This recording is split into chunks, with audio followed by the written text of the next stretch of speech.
Oh, hey now, Bite, you about ready?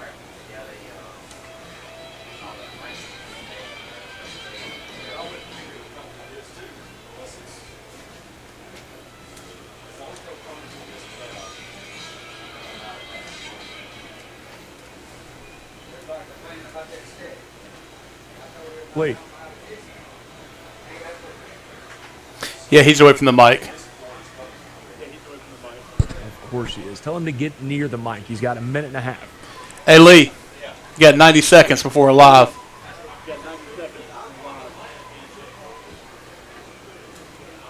Fortunately, I'm here, buddy. I got your back. I appreciate that. Hey, you even used the proper terminology, 90 Buddy. seconds instead of a minute and a half. Hey, man. This ain't my first rodeo. Your first radio or your first rodeo? Either or. Yeah, they both work. A little delay there. We have a delay.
few moments ago, what'd you Yeah, see? when I was walking in here just a couple of moments ago, you're absolutely correct that the weather taking place tonight will not play an impact. In fact, it'll be a great atmosphere for the fans. However, with all the rain that we've gotten this week, as recently as yesterday afternoon, I mean, there was standing water on the fence line out on the field. As I was walking up here about 45 minutes ago, an hour ago, I noticed. So, Lee made a reference to the fact that we're going to see a lot of the ground game because, A, the running game is prominent on both sides for both teams, but B, it's going to be a messy field. You're going to have receivers trying to make cuts to get open and hitting the ground. You're going to have, quarterbacks in an attempt to scramble, hitting the ground, just slipping on the turf. So I don't think it's going to play an impact in what we are experiencing tonight, but the weather we've gotten this week will definitely be impactful on the game itself. All right, Clint, I appreciate that. You too, Lee. Guys, we're going to bump into a break here, pay a couple of bills, and we'll send it back out to you there at the field for Homecoming 2021 with the West Lauderdale Knights on Q101. You've seen them. You've heard about them. And Mattress Express is the place to get them. Genuine, pressure-relieving Tempur-Pedic mattresses. Right. Scientifically developed with body-conforming Good job, Tempur good job. material for maximum It's support. okay, Ryan. I forgive you for forgetting my last name. I think you forgot more than your. Well, it's I rather than say it wrong, I would just No, it's all good. say it. Hey, do I need to bring him down, Uh, or were we maybe pretty just even? a tad. Okay. All right, that's a tad. Is that any better? Test one, Yeah, two. that sounds. Yeah, Okay. that sounds a little bit more even. Yeah, Lee, the lug nut's not going to let me have the dominant mic. Clint found out my name. I legit thought it was Love Nut until he corrected.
Guards are critical to maintaining the strength and readiness of our nation's Guard and Reserve units.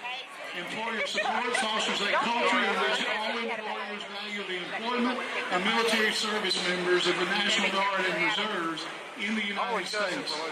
These citizen service members could not defend and protect us at all We do it every. I've been doing without this the last year. continued promise of meaningful And they needed a volunteer. I said, support "Count for this, we'll do it." themselves and their families. Through support of the Guard and Reserves, we recognize and support our country's military service members and their families in peace, in crises, and in war. Together, we all serve. For this award, an employee serving in the National Guard or Reserves may nominate individuals, supervisors, or bosses for support provided directly to the nominating service member and his or her family. The Patriot Employer Award reflects the efforts made to support the citizen warriors through a wide range of measures, including flexible schedules, time off prior to and after deployment, caring for families, and granting leave of absence if needed.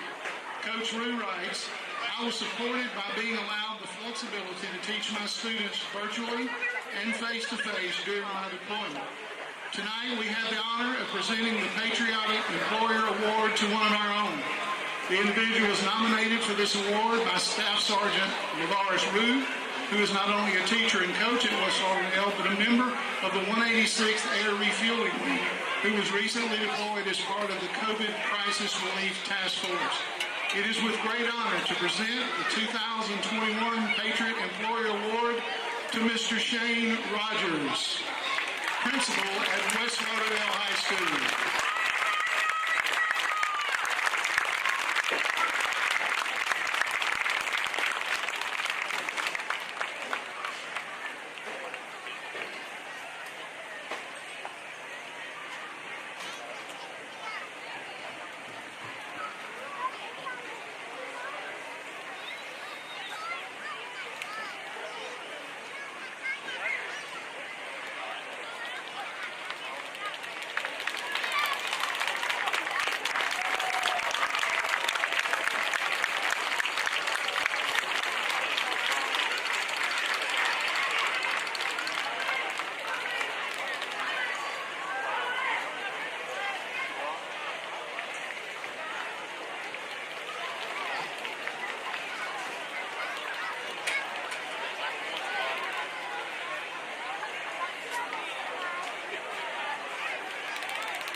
Ladies and gentlemen, let me remind you that something that you may not know, but due to the homecoming festivities, the bands will be performing tonight, but it will be after the game. So if you'd like to stay and enjoy that, you are certainly invited to do so. Both bands will be performing their halftime show after the game tonight. So we do need to keep the field clear and allow them the opportunity to do their halftime shows.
Most of those points the last 3 weeks, 45, 49, 55 points the last 3 weeks respectively. So.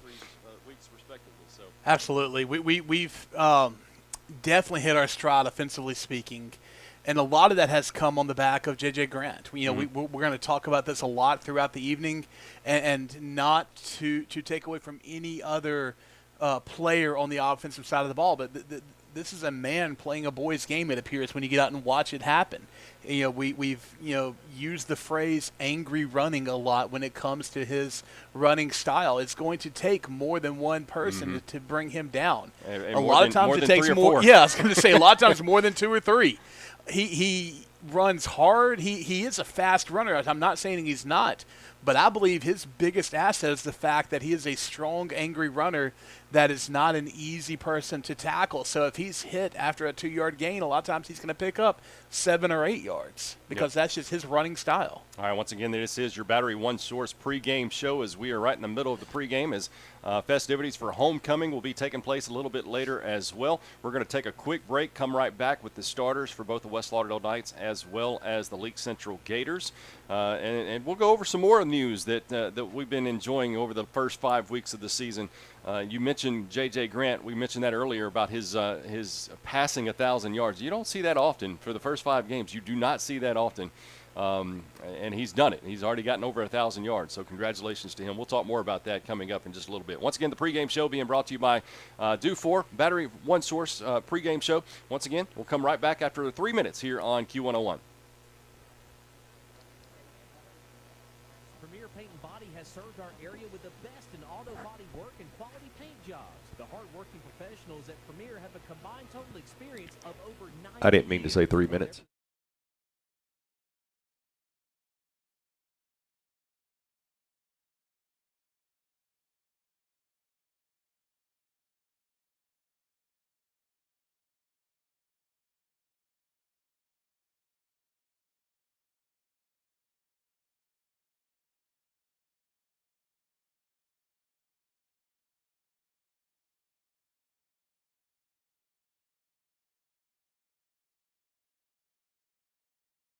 On select models, plus save.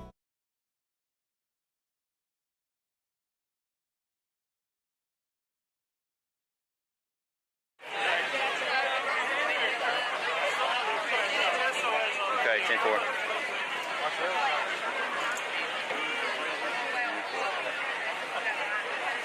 What about the visual?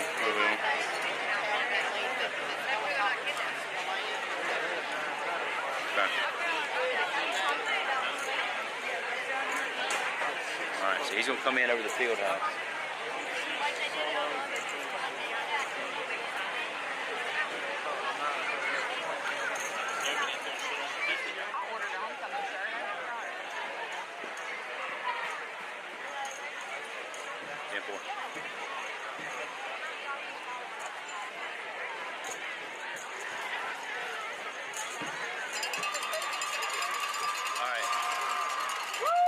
Because he's coming in. You're on 2? Okay.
He is. All right, get off me. I can't do it.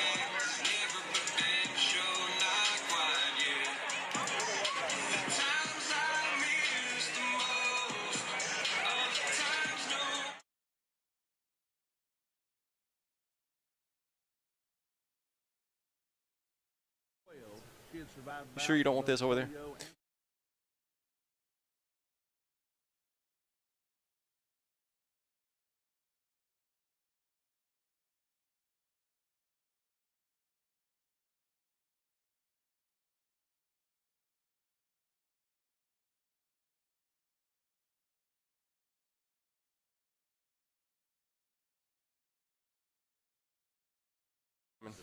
You said Peyton Coleman and who?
Is PHI Area 2 flying out of Meridian, Mississippi.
Or your cell phone or iPad. Do we have a night? Let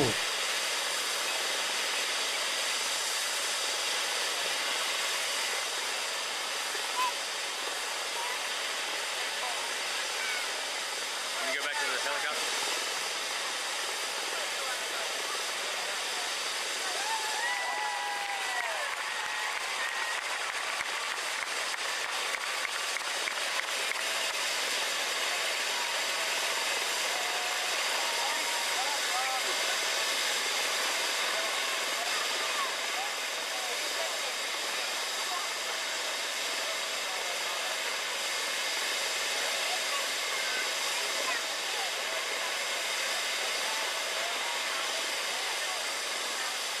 They are.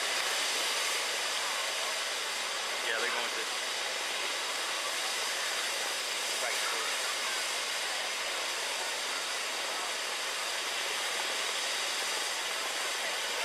Alright, I'm going back. They're going to the practice field.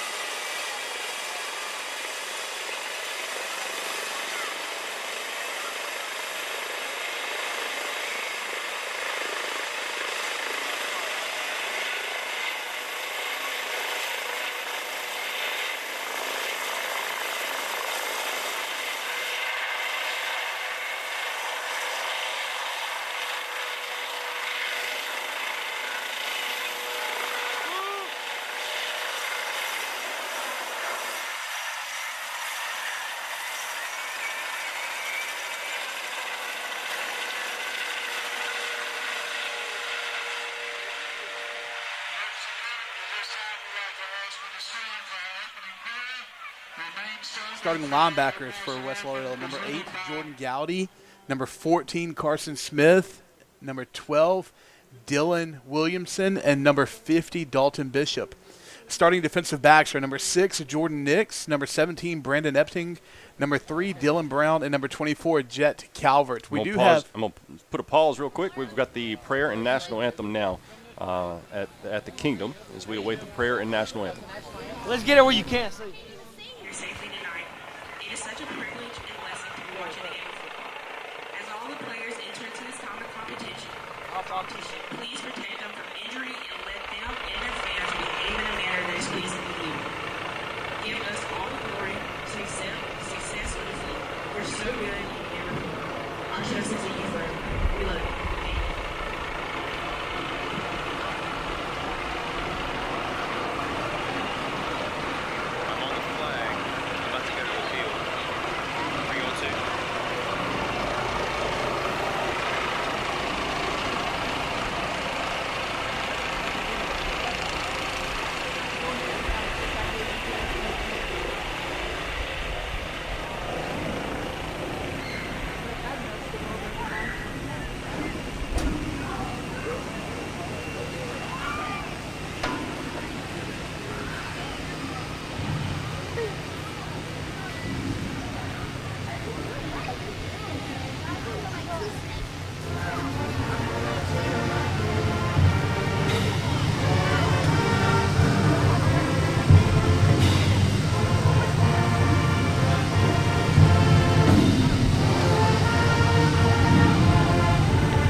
Thank you very much for the Mighty Knight Marching Band there with the national anthem as we are just once again moments away from kickoff here at the Kingdom. And I know we put a pause on those starters for the West Lauderdale Knights. Go ahead and finish those out. Yeah, absolutely. I did overlook one defensive lineman that I want to bring special mention to, and that is number 39, Peyton Coleman. Not a starter, but he's going to be getting a lot of action, so we wanted to mention him.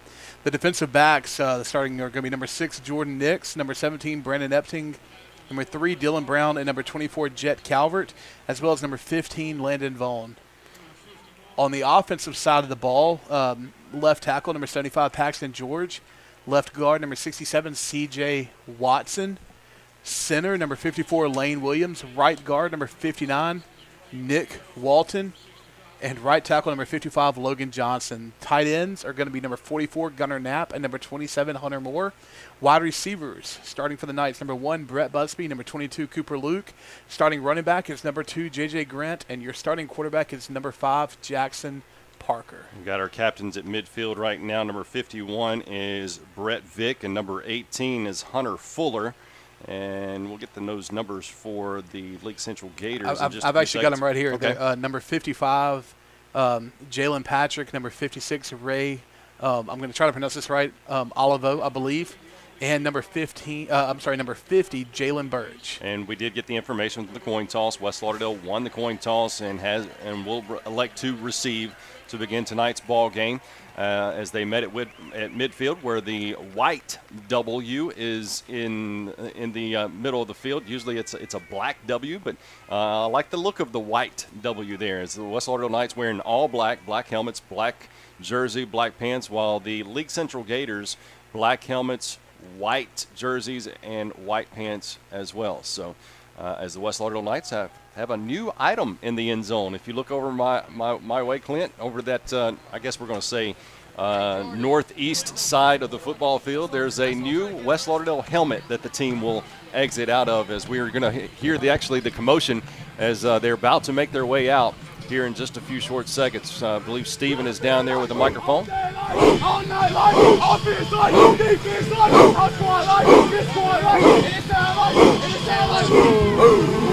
Here they come. West Lauderdale Knights 4-1 on the season, and they are, of course, led by on the offense. We've talked about him night in, night out. J.J. Grant, what an awesome job he's done, and it couldn't happen to a better individual. Here comes the firework. Well, I thought it was. It went up in the air. There's no pop to it, Clint. But J.J. Grant coming into tonight with 1,067 yards on 122 carries. That is astounding. Absolutely. You know, there are a lot of high schools throughout this state, throughout this great state, that have really, really strong running backs that won't touch 1,000 yards for the year.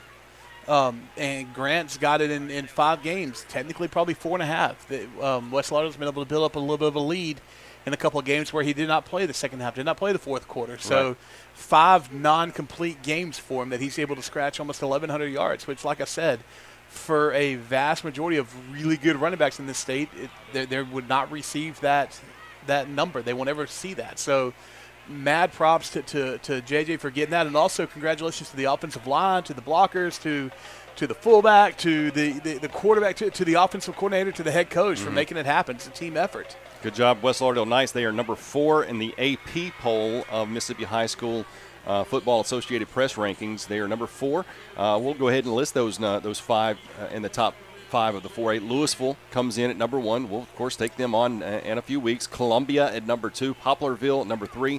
Like we said earlier, West Lauderdale number 4. And Itawamba, AAHS, comes in at number 5. So win tonight, I'm not too sure. And those teams have not changed the last 2 weeks. So short kickoff here for the Leake Central Gators. And I did not get the number, the receiver there. It was not a deep man. It was one of the up men, caught it on the bounce. And that's number 24 for the Knights is Jet Calvert. Met his uncle this afternoon. Really? Yeah. It was out of the blue. Like, I got a kid that goes out there, or got a nephew out there. Jet Calvert with the return there, and up to the 42-yard line of the Knights. So decent return. Short kick, but once again, we'd like to thank Battery One Source for providing our sponsorship of our pregame show, and as well as Great Southern Bank for sponsoring our coaches show, and Piggly Wiggly for sponsoring our FCA Pep Talk that took place within the last 30 minutes. West Lauderdale Knights on the move here. First down and 10, going to be a jet sweep for Brett Busby, and Brett looks like he's going to be getting a first down for the first play, or maybe close to it. What do you see, Clint? About a half a yard short? Yeah, I think they're going to mark him a little bit shy. But what I noticed on that, it wasn't a true jet sweep. You know, a jet sweep, you're typically trying to stretch it to as far as you can to the outside, beat the defense to the corner. He cut it up between the guard and he took it as a wide receiver sweeping, but he cut inside a guard and tackle and picked up 9.5 hard yards. Carry goes to J.J. Grant. Definitely get the first down as he gets to the 42, maybe 43-yard lines where they'll stop him there.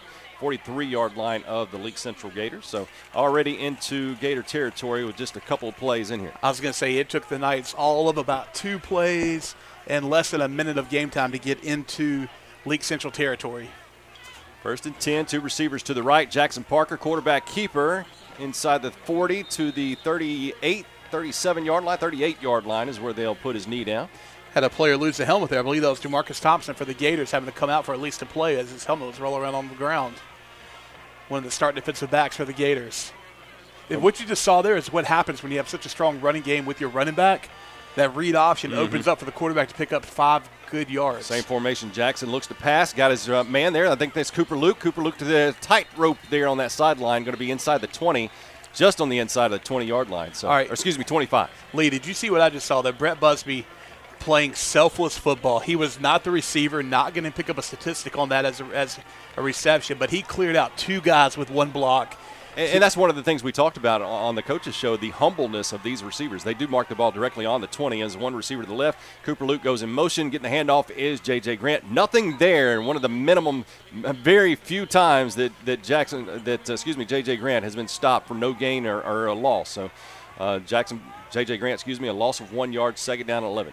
Yeah, they actually had him marked at the 25-yard line, so that's going to back him up to about the 26. I do apologize. Hey, it's all good. So, yeah, second down and 11 from the 26-yard line for your Knights. Same formation. Luke goes in motion. He'll get the carry to that far side, up to the 25, near the 20, inside the 20 to the 19, or 19-yard line, so a pickup of 7. Going to bring up third down and 4. All right, so what I'm noticing immediately here, again, we already talked about this. You look at the record, you think, okay, this is going to be a pushover game. This may be the quickest defense I've seen to date that we've played. You're not going to be able to stretch it out against them, it doesn't look like. You're going to have to play power football, and that's where we've had success so far, up the middle. Pistol formation for the Knights. Looked to be some movement against the Gators. I think I saw about 3 guys jump off sides right there on the defensive line. Jackson Parker had to help point that out, and that should be a first down for the Knights. Absolutely. Referee just went ahead and gave the signal. So on a 3rd and 4, we got it the easy way with 5 free yards. It is first down, and then inside the 20 to the 19. I'm sorry, 14. I'll get those markers here at some point. I will. Carry goes to J.J. Grant. J.J. inside the 10. Still carrying the white jerseys along with him. The ball came out. The ball came out. They're not calling it dead. They did not call. And he'll take it to the house for a Leake Central touchdown. No one called the play dead, but the entire West Lauderdale Knights have offense has believed that it was down. But no ref called it down. It certainly looked like, and as I'm watching the offense come off the field, 2 or 3 of them with their hands up in confusion, wondering why the play was not blown dead. Grant was stood up for a couple of seconds, not moving. That has to be, blown dead. Undoubtedly it was not, or you'd have some refs saying play was stopped, but it'll go right now as a Leake Central 96-yard touchdown from a fumble recovery. It looks like West Lauderdale has called a timeout.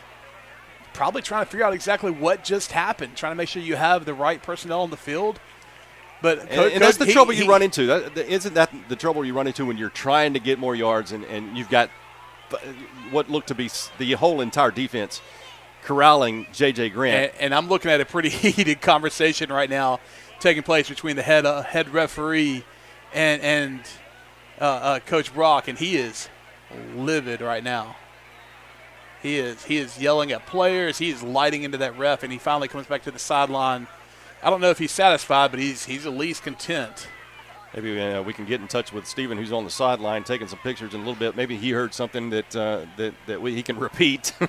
But nonetheless, once again, it goes as a 95-some-odd yard fumble recovery for a touchdown for the Leake Central Gators. They are lining up for the extra point right now. There's a snap. High snap. Okay, it was blown dead, it looks like. That's going to be against the Knights. It's going to be encroachment against the Knights. So do you put your offense back out on the field, half the distance to the goal? Well, I'm looking right now, and no new personnel coming out on the field, so it looks like they're going to attempt with a little bit shorter extra point attempt. Yeah, I don't know if I'm assuming they had to have affected the snap, maybe by jumping off sides, because that ball was 3 or 4 yards over the head of the holder. There's a snap and busted play. The snap does not go good for the Leake Central Gators, and the Gators will hold a 6-0 lead. And the coaches for the West Lauderdale Knights not happy at all, and as well as they probably should not be. But 9:16 remains as we look at the Premier Paint and Body scoreboard. The score is Leake Central 6, West Lauderdale 0. We'll be back on Q101. Home, perhaps.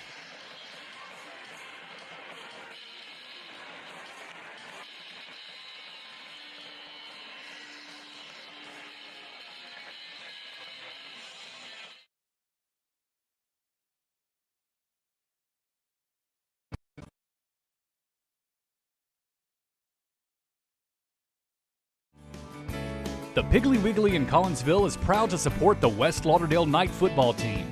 Come see us for all your tailgating supplies. Here at Piggly Wiggly, we support West Lauderdale. Go Knights!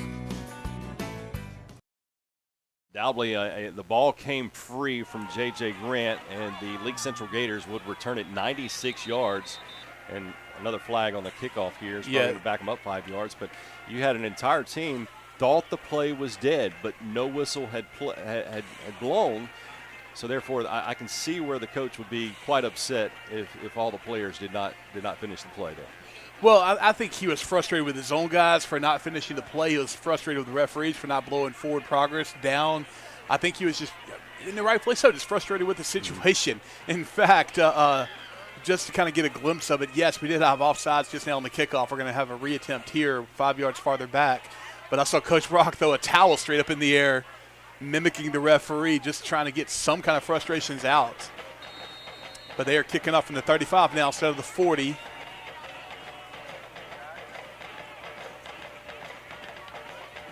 A little bit deeper kick than what we saw the first time, but still an up man able to pick it up on about the 35-yard line. Number 17 for the Knights is Braden Epting, plays defense for the Knights, but he's going to have it out to about the 42, 41 and a half, I believe is where no, a little further back. I'm sorry, 43. So 1st and 10 from their own 43-yard lines where the Knights will start this drive. And about where we started last time and had a lot of success running the ball. One pass, I think, went for probably about 25 yards. Yep. Everything went well until the very end. I guarantee you that the players will not think another play's dead. Yeah, I mean, that's one thing you're coached every day. Play to the whistle, play to the whistle. 1st down and 10 for the Knights, moving left to right. J.J. Grant with the carry comes to this near side of the 45, midfield. Looks to be a horse collar or something that brought his head around. It looked like a face mask from where I was at, but apparently the referees did not see what we saw because there is no flag on the field. However, he did pick up about 9 yards on that run, so he's going to bring up 2nd and 1 from the Gator 48-yard line. 2 receivers to this near side. Parker gives it to Grant. Grant inside the 45 to near the 40-yard line. Enough for a 1st down drive that looks very similar like the opening drive for the West Lauderdale Knights. If you're just now tuning in, just under 9 minutes left here to play in the 1st quarter. The Gators were gifted a very nice gift in the form of a fumble. Very, you don't see that often from J.J. Grant, but it returned it to the house, 96 yards. Grant, another carry inside the 35 to around the 34, maybe 33-yard line. They're going to mark him down at the 34, a gain of 6 yards, so 2nd down and 4. Well, and what I'm concerned about seeing as this game progresses, because one play, especially a big play like that, can have lasting ramifications beyond the initial play. And what you saw was the referees choosing not to blow the ball dead. They snapped the ball as the Gators were trying to get a man off the field. He was still probably just a few yards outside the hash mark, so they're definitely going to penalize him for having 12 men on the field. But as I was saying, you don't forget about that kind of stuff. If you're on the offensive line and you see the play should be blown dead and it hasn't been, you're going to start seeing some late blocks. You can start seeing some not illegal or dirty plays, but definitely some chippy shots. And that can lead to a dirty game. So hopefully that will not take place. Logan Johnson, did that go against the Knights? It should not have been. No, they're just marking it off from the original. Okay, I was going to say because he was around the numbers when they snapped the ball. Very late substitution. Logan Johnson's helmet came off, so he'll have to come out, and Brett Vick replaces him on the offensive line. 2 receivers to this near side, Cooper Luke as well as Brett Busby. Penalty. Hands off to J.J. Grant inside the 25. And even Grant, I mean, I know we always say angry runs, but, I mean, just the way he went into those white jerseys. I think we're going to have another play come off the field as he's holding his shoe. It's number 59 for the Knights is Nick Walton. Starting right guard, Nick Walton. 2nd down and 1. The Knights have the ball on the Leake Central 20. Flag comes in. See what the call is here. I didn't see motion, I don't think. It's going to be against probably lining up in the neutral zone. Yeah, neutral zone infraction against the defense. So that'll be a free 5 and another automatic 1st down. Or not automatic, but the result gave him a 1st down. That's going to be 1st and 10 from the Gator, 15-yard line. Once again, the Knights have it at ease moving the football, but they're down by 6. Jackson Parker, quarterback keeper, to the 10, to near the 5-yard line. Maybe just at the sticks. Yeah, they're going to mark him. Yep, it'll be a 1st down. Yep, 1st and goal from the 5. Nick Walton coming back out onto the field with 2 shoes on his feet now. Same formation for Parker and the Knights. Parker will turn around and put it in the belly of J.J. Grant, and J.J. will have a Knight touchdown. 7:21 left here in the first quarter. Knights on the board with 6 with a first touchdown of the night for the Knights on a first down and goal carry from the 5. It's always funny whenever we score that touchdown and the fireworks go off in the end zone. I'm not looking at the fireworks, I'm looking at the fans because about 2/3 of them are going to jump. Waiting this extra point attempt to see what the Knights elect to do, and they will bring that. They are closing the swinging gate, getting ready just to kick the extra point here. Holder is Jackson Parker. Awaiting this extra point kick is Cooper Luke. There's a snap, hold is down, kick is up, and a line drive kick goes up in the uprights, and Cooper's staying perfect for the last few games so far. 7:21 remains, 7-6 in favor of the Knights as we look at the Premier Paint and Body scoreboard. We'll be back on Q101.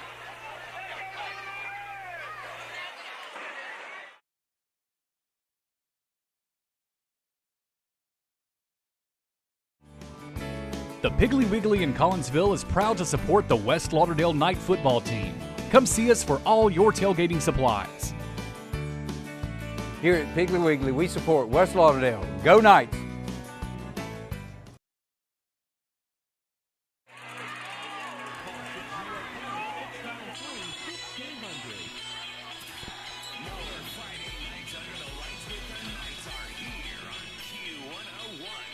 Following a 5-yard touchdown run by J.J. Grant, add it to his 9, so he's got 10 on the season, 10 total touchdowns, and J.J. Grant puts the Knights on top 7-6, and 7:21 remains here in the first quarter.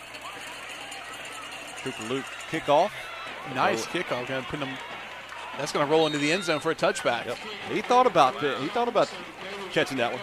He did. He would have grabbed it around the 5, but thought better of it and decided, why not let us take over on the 25-yard line. So what we've got here is Leake Central's offense. First time hitting the field, and they're only down by a point, 7-6. I was going to say, even though they've already got a touchdown on the field, this is the first time we're going to get to see the Leake Central offense and our Knight defense, who have been playing strong the last few games. Excited to see how they're going to come out here tonight. 2 receivers, actually a stack formation receiver bunch on both sides of the football for Jarkia Reed. And Reed will swing it out to his man there on his right, and he breaks free from the Knights defense down to the sideline from 40, near midfield. Those stack formations can cause so much trouble if you're not ready for it. Well, what you saw there was both defensive backs were able to avoid the blocker and had a beeline on them, but they were coming in kind of in a V formation, and he just ran right in between and was able to split both of the potential tacklers and picked up, about 22 yards, I believe, something like that. The 48-yard yeah, line. so 23 yards on that reception. It's Jarkia Reed's show. He's got over 700 yards rushing and nearly 350 yards passing. And heading off to his running back there, nothing there for the Leake Central offense. Loss of 3 yards on the play. Absolutely, that running play was swallowed up from the get-go. I don't know if you noticed, they were in that stack formation again on the far side. They were in the traditional wide receiver setup on the near side, but apparently this is something they do with the stack receivers. So Reed is flanked by Jamarcus Thompson on his right-hand side. Going in motion is number 20, Gardner, and he'll get that handoff to the jet sweep, and he loses yards. I think they're going to give him a back to the line. Okay. No, they were marking him for a loss. Man, I thought forward progress give him about a yard, but you're right. After about what appeared to be a yard gain, just got lit up. But yeah, they marked him for about a 3-yard loss there, so it's going to bring up 3rd and 16, 3rd and 17, something like that. 3rd and long is we'll just say that, 3rd and long. Once again, Jarkia Reed coming in here, 26 of 69, 340 yards, 3 touchdowns, 5 interceptions, but he leads the rushing attack for the Gators by 700 yards almost.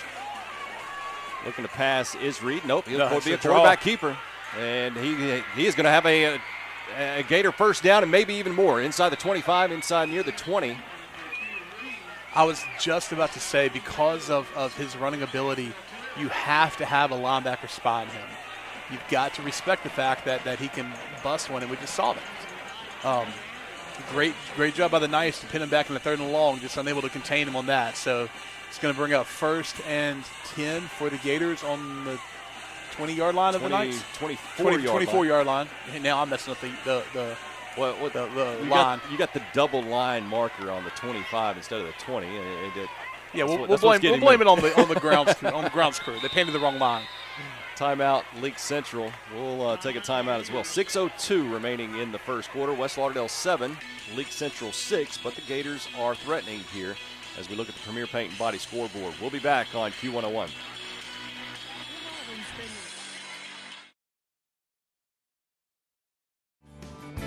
The Piggly Wiggly in Collinsville is proud to support the West Lauderdale Knight football team.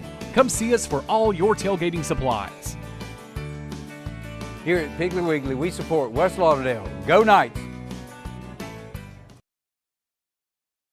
Mattress Factory will provide you with a great night's sleep, just as they have done since 1892. 6th Avenue and B Street. Meridian Mattress Factory.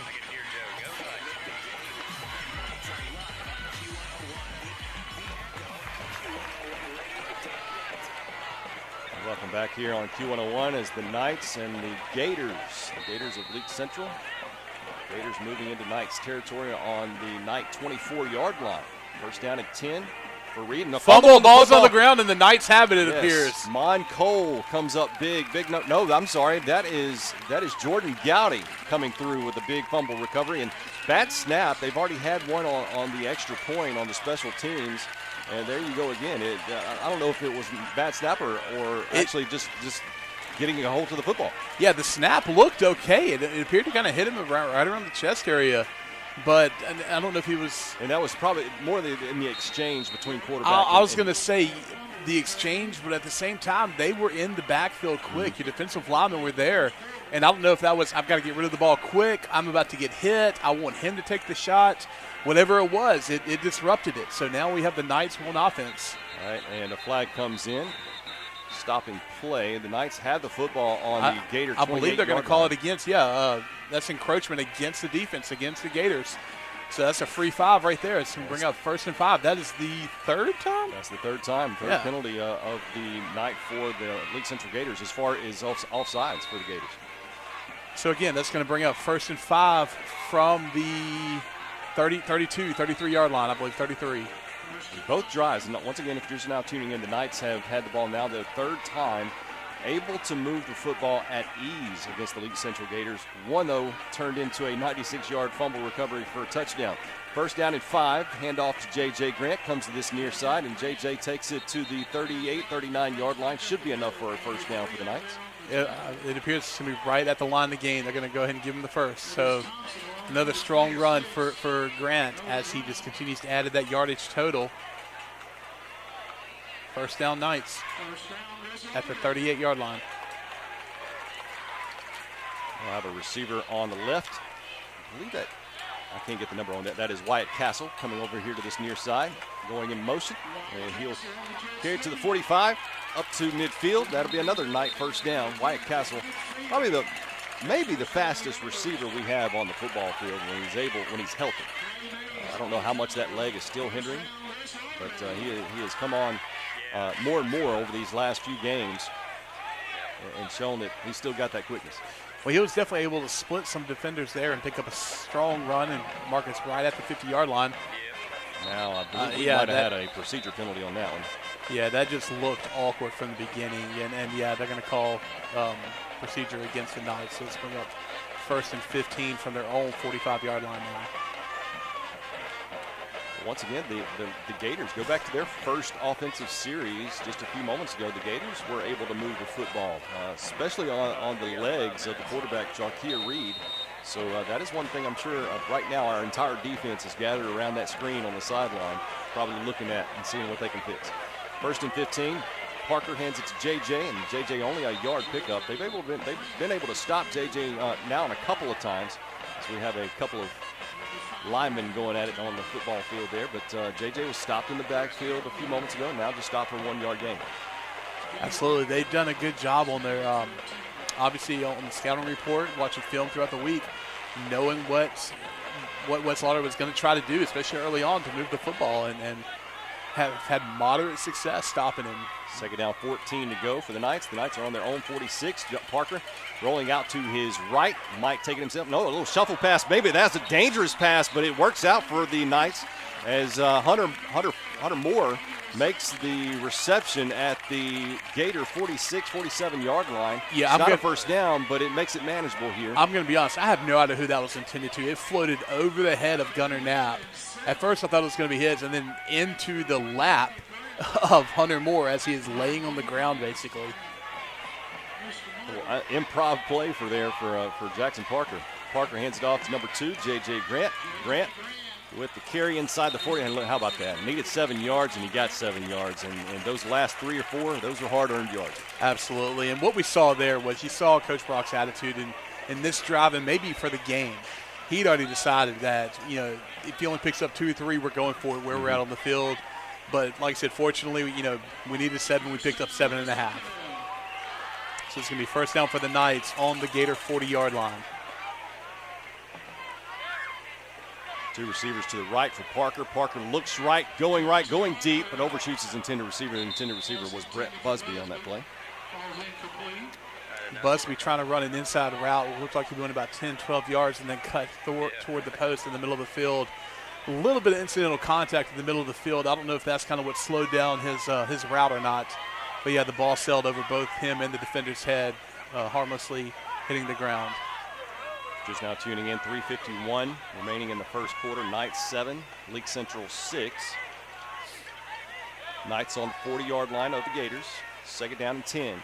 Number 2, J.J. Grant with a handoff, and they'll blow the play dead. Not sure what happened there. I have no idea. I don't see a flag on the field, do you? I do not. And they're saying that somehow his knee went down. I have absolutely no idea what happened there, but they're marking him for a loss of about 5 there. It's going to bring up 3rd and 15. And that would have been where he actually received the handoff, correct? Yeah, okay. I don't. 3rd down, 15 to go now. Parker looks right, now he looks left, now he looks back in the middle of the field, and that's I believe that's Gunnar Knapp. No, that was, I believe that was Caleb Collins, was it not? Was that no, number that's 4? number 44. Oh, 44, okay, yeah, okay. I just saw one of the reception there, but only a pickup of 7 yards. So that's going to bring up 4th and long, 4th and 8 from the Gator 39-yard line. Offense still on the field, so not viewing punt as an option here. 3 receivers to this near side for Jackson Parker in the offense. Looks to be an early movement for the defense, and the Knights should pick up an extra 5 yards on this. I believe that's going to be the 4th offsides on the defensive line. I don't know how much of that is a hard. That obviously was a hard count, but we've seen a couple of lining up in the neutral zone. But yeah, so 4th and 3 as opposed to 4th and 8. A lot more manageable. And take off that formation, put back the original formation. 4th down and 3. Parker in the backfield, J.J. Grant to his right, Cooper Luke in the slot to the right, and Brett Busby wide to the right. Do you try another hard count? Try to get another? I believe that's what he just did, but it looks off to his right-hand side to get the play call from Coach Daniel Knox. And handoff to J.J. Grant. J.J.'s got a first down and more to the 25, near the 25-yard line. Definitely a great play as the Knights face 4th down and 3 to keep the chains moving, keep the ball going in their direction. 2:07 remaining here in the first quarter. And once again, Knights lead 7-6. Looks like Grant's going to catch a little bit of a breather as Collins runs onto the field to relieve him as a running back. 1st and 10, like you just said, for the Knights on the 25-yard line. We got that one right that time. Yeah, there we go. Collins get the carry inside the 20. I'll tell you what, Collins is impressing me each and every week. The way he's able to run, and he's got a good guy to mimic or to look at whenever he's on the sideline, right? Absolutely. They're going to mark him down somewhere around the 16-yard line, so that's going to bring up 2nd and very short. And it looks like maybe about a half yard to go for the line to gain. As Collins is still in the game on the field at running back.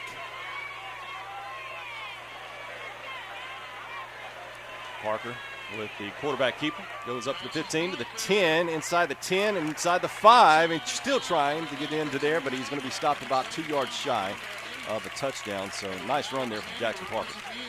Strong run by Jackson Parker. A little bit of a read option, elected to keep it himself, ran behind his blockers, and they opened it up for him. Once again, this is all from a fumble recovery from Jordan Gowdy on the Gator 27-yard line, I believe. It was around the 27-yard line. The Knights are 2 yards away from, maybe 3 yards away from putting it in. I formation for the Knights, and is that number 2? That is Grant. Number 2, J.J. Grant with a touchdown. West Lauderdale.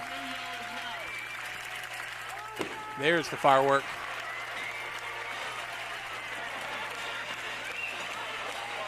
Braden Epting is your long snapper. Parker, Holder, and Luke, who's been lights out over the last few games. Do we have a penalty? I don't think so. I think they're telling a gentleman to get off the field. Maybe his helmet came off. I have no idea why, but yeah, they're forcing a substitution for the Gators. Well, they're going to swing it out, and J.J. Grant going to walk into the end zone for a 2-point conversion. The Knights 15, Leake Central 6. We've got 48.9 seconds remaining in the first quarter as we look at the Premier Paint and Body scoreboard. This is Q101. 49 seconds to play here in the first quarter. West Lauderdale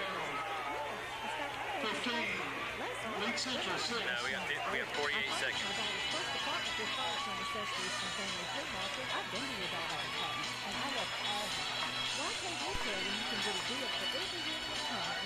How are they playing the same song?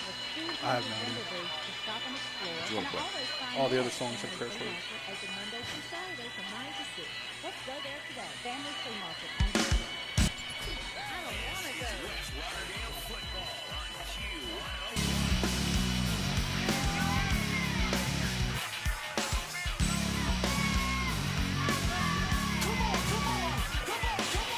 Well, number 2, J.J. Grant, now with 11 touchdowns on the season, following a 3-yard touchdown run. That all came from a fumble recovery from the Knights defense. Oh, that's a live ball. That hit him. Gonna go into the end zone. That made it into the end zone by about half a yard for a touchback. So the Knights, once again, with a 5-yard touchdown run by J.J. Grant and a 3-yard touchdown run by J.J. Grant. And could have possibly been a 3-touchdown night if not for a fumble on the 4-yard line that Leake Central took to the house. And that's our scoring for the night, 15-6, as we look at the Premier Paint and Body scoreboard. But the Knights have moved the ball at ease tonight here in the first quarter. Absolutely. You've seen the Knights make a couple of mistakes on offense, penalties, an apparent knee down at a handoff, but nothing that they weren't able to overcome and put it in the end zone 2 out of the 3 times. So here are the Leake Central Gators on their own 20-yard line. 2 receivers left, 2 receivers right for Jarkia Reed. Reed will maybe take it himself. He's still looking at the receiver, and do we get a no flag? Incomplete pass. Receiver and cornerback there, Jordan Nix, right in his pocket. Reed was dangerously close to the line of scrimmage when he actually threw that ball. I don't know if you noticed, he was trying to draw the linebacker and the defensive back who were in coverage up, thinking, making them think it was a run. And at the very, very last second. They've got Jarkia listed at 6 foot, 160 pounds. Yeah, he's every bit of 6 foot. I think he's gained a few pounds since they weighed him there. He looks a little bit. Now, I do see him maybe wearing one of those chest protectors or rib protectors. I don't know. But he does look a little thicker than 160. Yeah, he's a junior. I'm going to assume they weighed him somewhere around 8th grade. Same formation for the Gators, and he will be tackled in the backfield. Won't be a sack, but it will be a 2-yard loss as he was making his way toward that line of scrimmage. Again, that's what you got to have whenever you have a quarterback like Reed in the game who is such a strong dual threat. You have to respect the run, and right there they had a spy on him. Mm-hmm. And he was able, the spy was able to slow him up enough for a couple of defensive linemen to catch him for a 2-yard loss. This may be one of the biggest offensive lines we've faced all year, especially on that right-hand side. That's a massive offensive line there for the Gators. Absolutely. I'm looking at a lot of the last play of the first quarter, so we're going to step aside as well as both teams make their way to their respective sidelines. And we'll come right back. Once again, Premier Paint and Body Scoreboard shows the Knights lead 15-6. We'll be back with the second quarter here on Q101. Abigail Sanders, Katie Shields, Elizabeth Shirley, Mallory Lewis, Emma Ramsey, Olivia Shirley, Kate Smith, Ashley Williams, Catherine Bounds, Emma Bounds, Luke Mitchell, Zach Canty, Nathan Smith, Aaron Combs, Grant Butler. This book getting on Kindle or Apple Books or anything. Sounds like I'm about to make a plea over the radio. If anybody has this book. Edie Smith, Elizabeth Bailey, Graham Tillery, Amy Williams, Wyatt Hatcher, Austin Harmon, Lila Whittington. Once again, the Knights lead 15-6. Second quarter is just a few seconds away from getting started off. The Leake Central Gators have it third down and 12. Leake Central, their first drive of the game, was moving pretty well. But a fumble went in the hands of Jordan Gowdy, and the Knights were able to move the ball 73 yards, put the ball into the end zone for a 3-yard touchdown run by J.J. Grant. Both teams have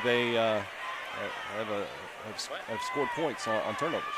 Yeah, one of them came a little more direct and it resulted in a 95-yard return. The other one in a fairly lengthy drive. Third down 12 here. It's Jarkia Reed once again going to be on the move. He's up to the 25-yard line and out of bounds.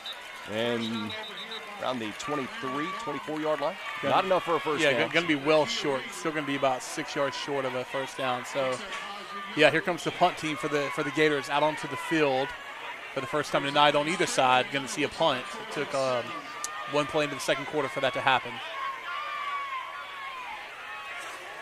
Who's that deep for the Knights? That's number 5, if I'm not mistaken. So that's surely not. Is that Jackson Parker? No. Yes. Yeah, it is Parker back to. You don't see a whole lot of quarterbacks returning punts, but that's who they have in the deep. That's the deep man right now. Number 45 for the Gators, standing at his own 11-yard line, waiting the snap. There it is, and a flag comes in. 45. This may go against delay a game. No. That's too many men on the field. Okay. So apparently they have 12 men. 1, 2, 3. Unless it's. Yeah. See, that's a 12. They still have 12. They still have 12 men on the field. They've still not corrected it. Maybe they'll. I don't know. Surely somebody's about to come off. There you go. Okay. Yeah.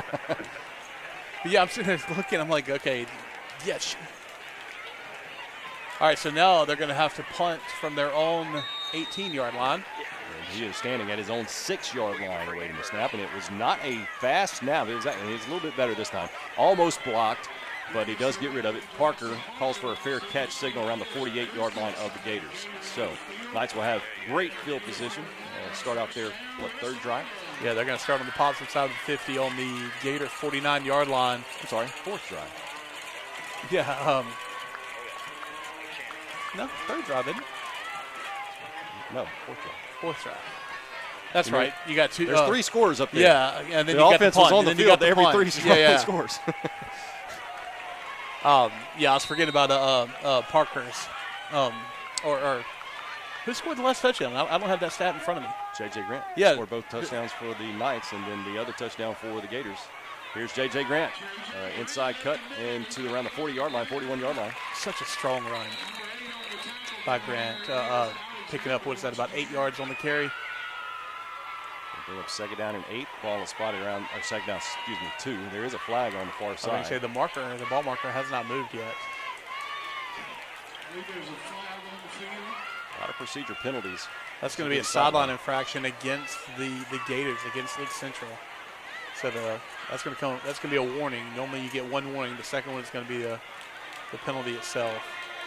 Yeah, there was a game not too long ago that I can't even remember what game it was, what team it was against, but they did not give them any warnings. It was, remember this? It was an immediate. Second down, 2 to go, and Parker looks to throw, rolling out to his left, finds that is Gunnar Knapp. Gunnar Knapp around the 30-yard line, but definitely a first down. Yeah, again, playing off the fear of the run that Leake Central's having to work with, play action. Everybody bid on that. He was able to roll out to his left and hit Gunnar Knapp for a first down. It's going to be 1st and 10 from the Gator 30.5-yard line. Give or take, they got it marked right in between the 30 and 31. Just a towering young gentleman there, Gunnar Knapp, only a junior, so still looking forward to him playing here for quite a few more football games. Handoff to J.J. Grant, gets hit there at around the 28-yard line. Going. Still moving near the 20-yard line. Again, hit at the 28, picks up about 8 yards after contact, able to make a couple of guys miss, and then force it, 3 to bring him down. Strong running, going to bring up 2nd and very short, 2nd inside of a yard. Collins checks into the game for Grant. If you get a chance, Scorebook Live, I believe, is the article. 15 top running backs in Mississippi. J.J., and it's in alphabetical order. It's not in any numerical order, but here's Parker with the quarterback keeper. Comes to this near side to the 15, to the 10. Still on his feet to the 5. Touchdown, West Lauderdale. Jackson Parker on a 21-yard touchdown Got run. a very late flag. I believe that's going to be a personal foul against Leake Central. Had a shoving match. There may have been a punch thrown, but number 55, Logan Johnson, had his helmet knocked off. So, yeah, touchdown is good. After the play, personal foul against Leake Central. So, yeah, it's exactly what I saw. So that's going to be marked off at the extra point. I mean, I'm sorry, at the kickoff. There it is.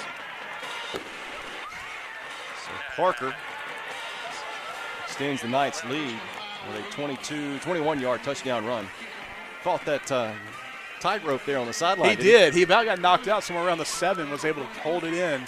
All right, so they're closing the swinging gate. Going to look like a traditional extra point here as they get ready to kick the ball. Cooper Luke. Good snap, good hold, and good kick as the extra point sails through.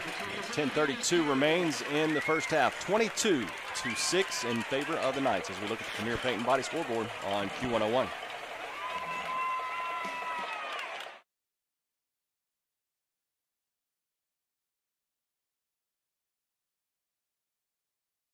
Are you searching for something new? Then Meridian Community College is the place for you. With over 52 career and technical pathways, you can move straight into the workforce in 2 years or less. Get hands-on experience in welding and electrical technology, or go digital in graphic design and media production. You'll discover many opportunities for a new career at a fraction of the cost. Reskill now. Become essential at Meridian Community College. Register today at meridiancc.edu. Now lead 22-6. The offense has been nonstop except for a fumble that the Leake Central Gators picked up and took it to the house 95 yards. I mean, they were just a few yards away from scoring, and this game is really got an onside kick. Oh, it's live. This is going to be a night football, maybe. Yeah, yes. I believe so. And what you saw there is because of the personal foul on the touchdown, the Knights are kicking off from the Gator 45-yard line. So no real risk there. You kick an onside kick. If you don't get it, they're taking over on their own 30, 35-yard line. And the way your defense is playing, it's absolutely. Like it's no-brainer. Yeah, why would you not do that there? Perfect kick by Cooper Luke, and number 52 for the Knights. I believe that was number 52 that came up big with it. Cade Germany came up big with the onside kick recovery there. But what we saw there was the result of, and we talk about selfless football for the Knights, selfish football for Leake Central. Got overly aggressive, got dumb, and the penalty cost them a drive. Looking to pass, Jackson Parker, and incomplete pass from intended receiver number 1, Brett Busby. Again, we have some incidental contact between the receiver and defensive back there, but I believe both guys were trying to make a play on the ball. So I would say a good no call by the referee there. Going to bring up 2nd and 10. Cooper Luke comes in. Wyatt Castle makes his way out. Cooper will line up wide right, or actually, where's he lining up at, Clint? Yeah, they got him wide right. Yeah, right. in motion. And he'll get the handoff. Comes this near side to the 40. Nice block by Busby. Gets inside the 35 to around the 34, 33-yard line. So this will bring up, about 3rd and about 1 maybe. Yep, 3rd down and 1 to go. Strong stiff arm at the end of that run. Tackler tried to bring him down about 2 or 3 yards shy of where he actually got down, but was able to run through it with a little bit of a stiff arm, pick up just about the 10 yards needed. It's going to bring up third and 1. Parker hands it to Grant. Grant's got the first down, goes off to that far side and near the 25-yard line. Definitely enough for a first down. First down to 10 from the 25 as the Knights once again lead 22-6. You know, we talked about this back at the very beginning of the first drive. Grant tried a couple of times early in the game to hit some corners and was just having limited success. But he's the last, I think, 2 drives. I don't know that he's ran outside the tackles. He has just been busting it right up the middle and been very successful in that. Bad snap for the Knights, and nope, there's going to be a flag to stop the play. Should be a false start, and that might actually help the Knights. Yeah, we're going to say thank you for that penalty. The Knights will still have it first down instead of second down and probably 30-something the way it was going. 24-25, but instead it's first down and 15 following that false start penalty. So we'll take it. Yeah, that ball was rolling around about 20 yards behind the line of scrimmage. And that's something that the Knights have really not had a problem with this year, is the snap. Yeah, you've had very successful exchanges between the center, number 54, Lane Williams, and the quarterback. And off Grant. Grant goes right up the middle. Gain of 3, maybe 4 yards. They're going to stop him there around the 27-yard line. So second down and long, second down 12 for the Knights. Grant coming off the field. Looks like Parker has checked in. Collins has checked in for him. Castle coming back onto the field as well while Cooper Luke checks off. Once again, it is homecoming night tonight for the Knights, and of course, homecoming festivities coming up in about 8 minutes, 40 seconds as far as the game clock goes. Going in motion is Castle. Looking to pass is Parker, and knocked away. Great play by number 29. I was about to say that, I've given the referees and defensive backs benefit of the doubt, incidental contact, but he had him hooked with his back arm with the left arm as the right arm tried to break up the play, and the back judge saw that. Good call by the referee, as we're going to have pass interference against Leake Central, and they're marking the ball up, and that's going to bring up an automatic first down as well. So with 8 minutes, 30 seconds, what looked to be a great pass deflection there for the defense. His left arm, his back arm just got a little bit too aggressive as he ended up hooking him right around the waist with that left arm as he tried to deflect it with the right. Knights have the ball on the 14-yard line of the Gators. Handoff to Collins. Collins comes to this near side, near the 10. I believe they're going to stop him just shy of the 10, around the 11-yard line. Yeah, they're going to give him credit for about a 3-yard gain on that. It's going to bring up second down in about 7. Looks like Cooper Luke checking back onto the field as Castle steps off. Collins not doing too bad either on the ground for as far as this game or this season goes. In 5 games, just under 300 yards, and he's already surpassed that in tonight's game. Parker rolls out to his right, looking to pass. Got his receiver, and that is, I believe that's Cooper Luke that went down to get it. Great catch by Cooper Luke. That's going to give the Knights, I believe, a first down inside that's the 5-yard line. Right on the line of the game. Needed to get down to about the 4-yard line. And he's made those type of catches multiple times. Looks like he's sliding into third base or whatever he may be doing and catching that pass. Absolutely. So that is going to be first down for the Knights on the Gator 4-yard line, as they get ready to hopefully punch it in here again to take a 3-score lead. High formation as Parker goes under center. Hands off to Hunter Moore. Does he get in there? Yes, he does. Hunter Moore gets in on the scoring action on a 4-yard touchdown run. They had him lined up in almost an H-back, kind of a fullback formation there. It was not a true running back spot.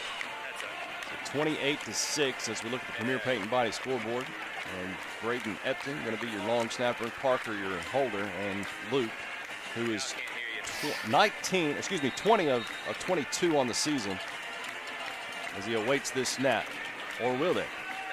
It looks like they're going to step up into the traditional extra point formation. They close that swinging gate. There's a snap, hold is down, kick is up, and looks good from here, and it is good. 29-6 in favor of the Knights. 7:17 remains here in the first half. We'll be back on Q101. Wow, I've got a whole 5 minutes before my next call. What should I do? Can't hear you. Two cannot hear you. Text with mom? Okay. That's more than a 5-minute proposition. I have been looking at getting a new bank account. Is that even possible? Can't believe you have extra time? You won't believe what you can do. Open a Regions checking account online in as little as 5 minutes. Then enjoy award-winning service and banking tools and tech that help you live in the moment. Learn more at Regions.com/live-in-the-moment. Regions Bank, FDIC. Your home for West Lauderdale football is on Q101 WJDQ Meridian.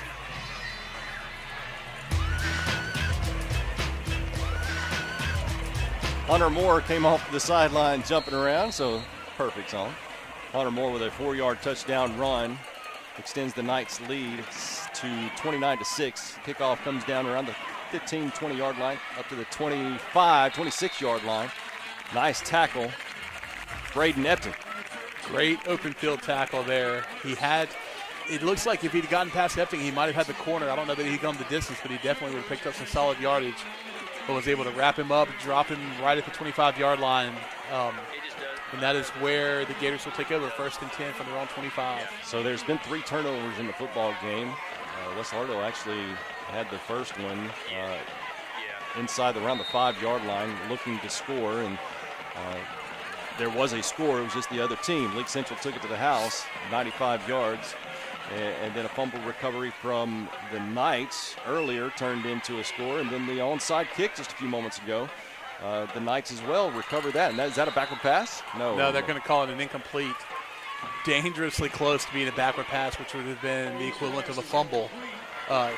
Trying that, they ran that very first play from scrimmage on their first offensive snap. That stack wide receiver set, threw it to the back receiver so that he had a blocker in front of him. Fortunately, the one before went for about 12 yards. This one fell as an incomplete, so it's going to bring up 2nd and 10 for the Gators on their own 25-yard line. The Gators came in tonight 0-5, but have played some pretty tough competition those first 5 football games. 2 receivers to the right, 2 receivers to the left for Jarkia Reed. As he looks left, being flushed from the pocket, he's going to take it himself once again. It somehow stays in bounds, and he'll get a Leake Central first down. Scrambling off to his left, he was able to get the corner around the defensive end and pick up solid yardage. I believe he needed 10, picked up 11, if I'm not mistaken. Jarkia is definitely the leading rusher for the Gators. 729 yards coming into tonight's ballgame. No one even touches 100 for the rest of the team. And we've seen that tonight. He has been the offense, running the ball. I don't know his completion right now. I don't know that, what does he have, maybe 1 or 2 just completed passes, but he's been the offense with running it. Hand off to his running back, number 8. That was Isaiah Alexander. I believe that was number 8. Well, it might have been number 3. It looked to be number 8, though. Waiting to check the number. Yep. Yeah.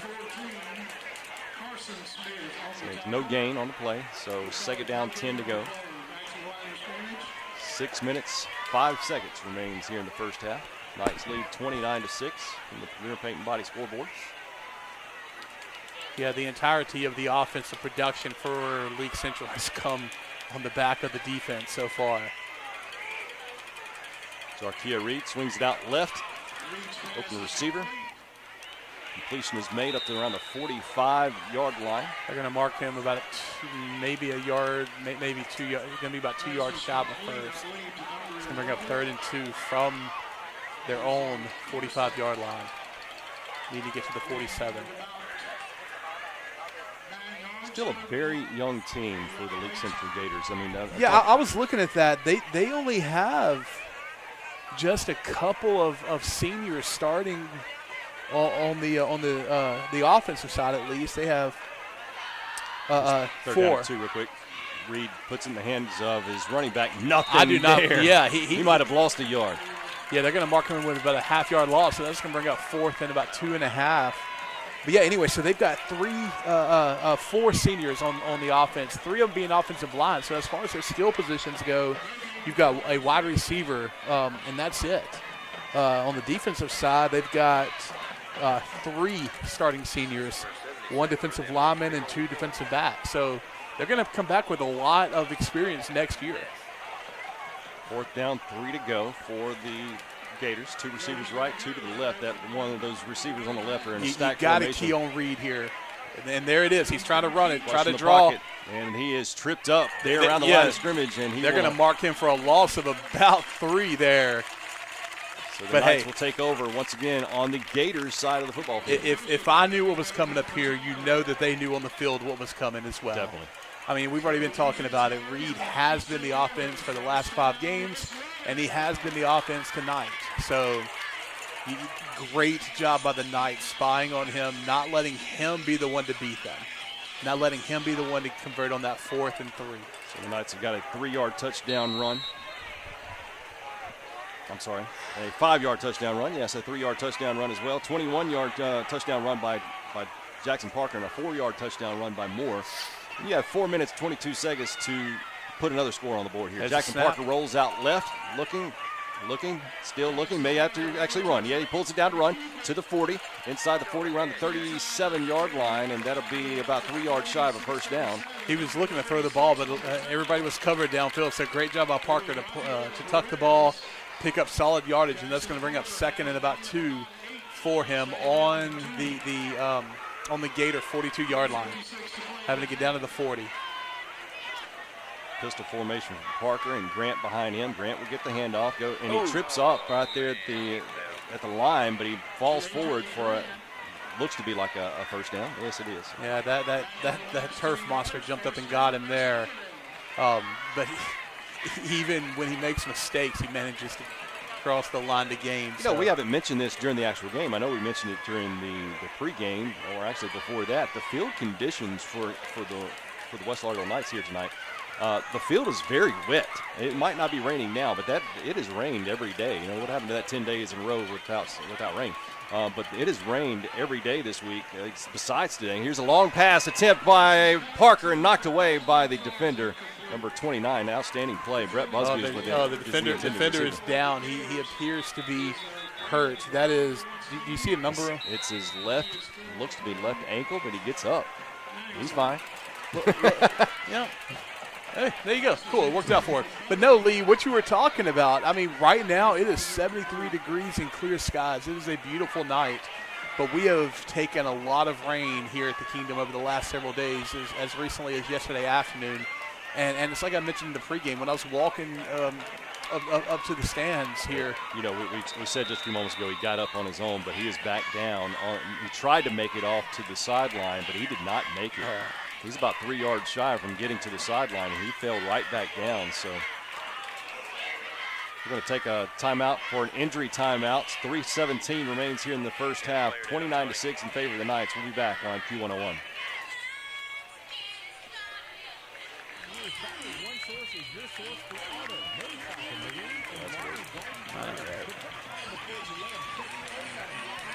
Hey, don't play a rejoiner.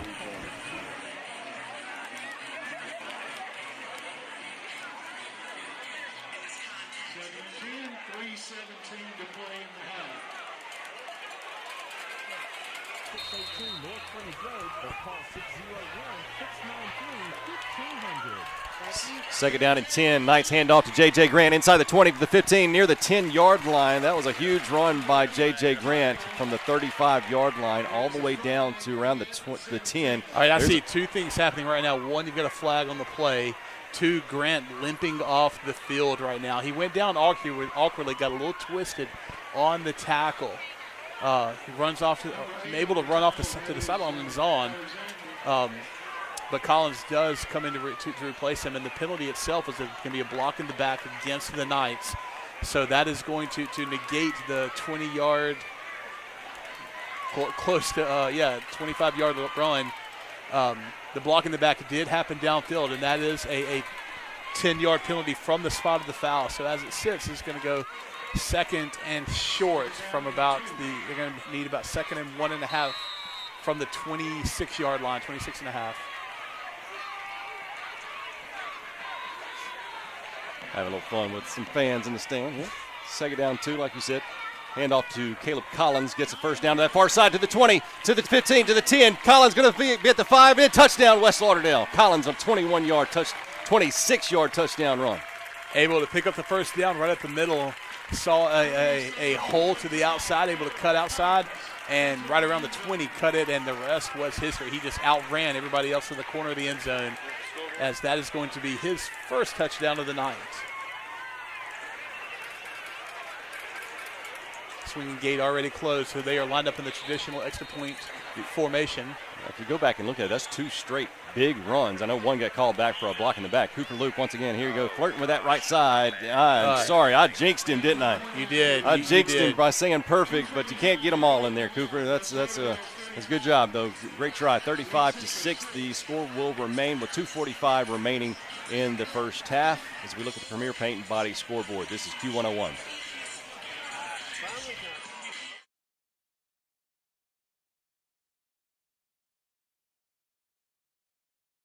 Are you searching for something new? Then Meridian Community College is the place for you. With over 52 career and technical pathways, you can move straight into the workforce in 2 years or less. Get hands-on experience in welding and electrical technology, or go digital in graphic design and media production. You'll discover many opportunities for a new career at a fraction of the cost. Reskill now. Become essential at Meridian Community College. Register today at meridiancc.edu. A 26-yard touchdown run by Caleb Collins, and the Knights have a 35-6 lead over the Leake Central Gators. Kickoff from Cooper Luke, going to be at the 10, up to the 15, to the 20, 25-yard line, 26, maybe 27-yard line is the return from Leake Central. Strong return. This is going to be about a 18-yard return as he fielded it on the 9, going to be brought down at the 27. Good kickoff, deep kickoff. High hanging kickoff gave his return guys plenty of time to get down there, or kick coverage guys plenty of time to get down the field to prevent a big return, as the Gators will take over, as we said, 1st and 10 on their own 27-yard line. About 2 minutes, 39 seconds before halftime. We'll try to bring you the announcement for the homecoming. Leake Central break huddle from the sideline, have 2 receivers left, 2 receivers right, stack formation. Quarterback Jarkia Reed has a running back to his left, and he'll roll to the left. That was an ugly reset, taking the snap. Again, it didn't look like a bad snap, but just like he had a hard time taking it in. It caught him right around the hip. And once again, could that be the field conditions coming into play? Yeah, the ball's going to be wet rolling around on the field. You see them replacing them fairly often, but because of the field conditions we've already talked about, you're going to see damp balls. We've already seen players get tripped up by the grass and nothing else. And so as a result of that, that's going to bring up 2nd and long, 2nd and 17 from their own 20-yard line. Reed looks to his sideline to get the play. Splits out the play. We got a play clock down to 2, 1. They've got a timeout to use. Did they take the timeout, or is that? Yeah, timeout. Leake Central. They were about to get busted on a delay game. So that's timeout number 2 for Leake Central as we sit with just under 2 minutes, 1 minute and 48 seconds left on the in the first half. So go back to that play. I mean, we've seen J.J. Grant's knee go down. That gave a 5-yard loss to the Knights. Undoubtedly I'm sure that the field conditions had something to do with it. We saw just a few moments ago, bad snap. Well, we got hit by that as well. Fortunately, it was blown dead because of a illegal procedure penalty. Never thought you'd be grateful for a 5-yard penalty against your team, but it worked to our benefit as the ball was rolling around about 20 yards behind the line of scrimmage because of a faulty snap. And it's like you said, we have not seen that this year, and as the ground is wet, the ball's going to get wet, and that impacts every facet of the game. Timeout looks like to be wrapping up. Both teams getting back on the line of scrimmage, waiting on the referee to wind the clock. And there it is. So it's 2nd down, 17 to go for the Leake Central Gators. Well, Jarkia Reed looking to his right and makes the connection around the 21, 22-yard line. Oh, gets stuck on the 20. So that's they're going to give him forward progress for about a yard. Dylan Williamson coming up big with a huge tackle. 3rd down. timeout by the Knights now. They're going to take a timeout to try to keep a little clock on there for them. Hopefully, with it being 3rd and long, 3rd and 16, they're thinking we're going to get the ball back in pretty good field position. Let's see if we can do something in the last minute and a half of the first half. And you wonder, okay, all right, you're up by 35-6, but the points do count in district play.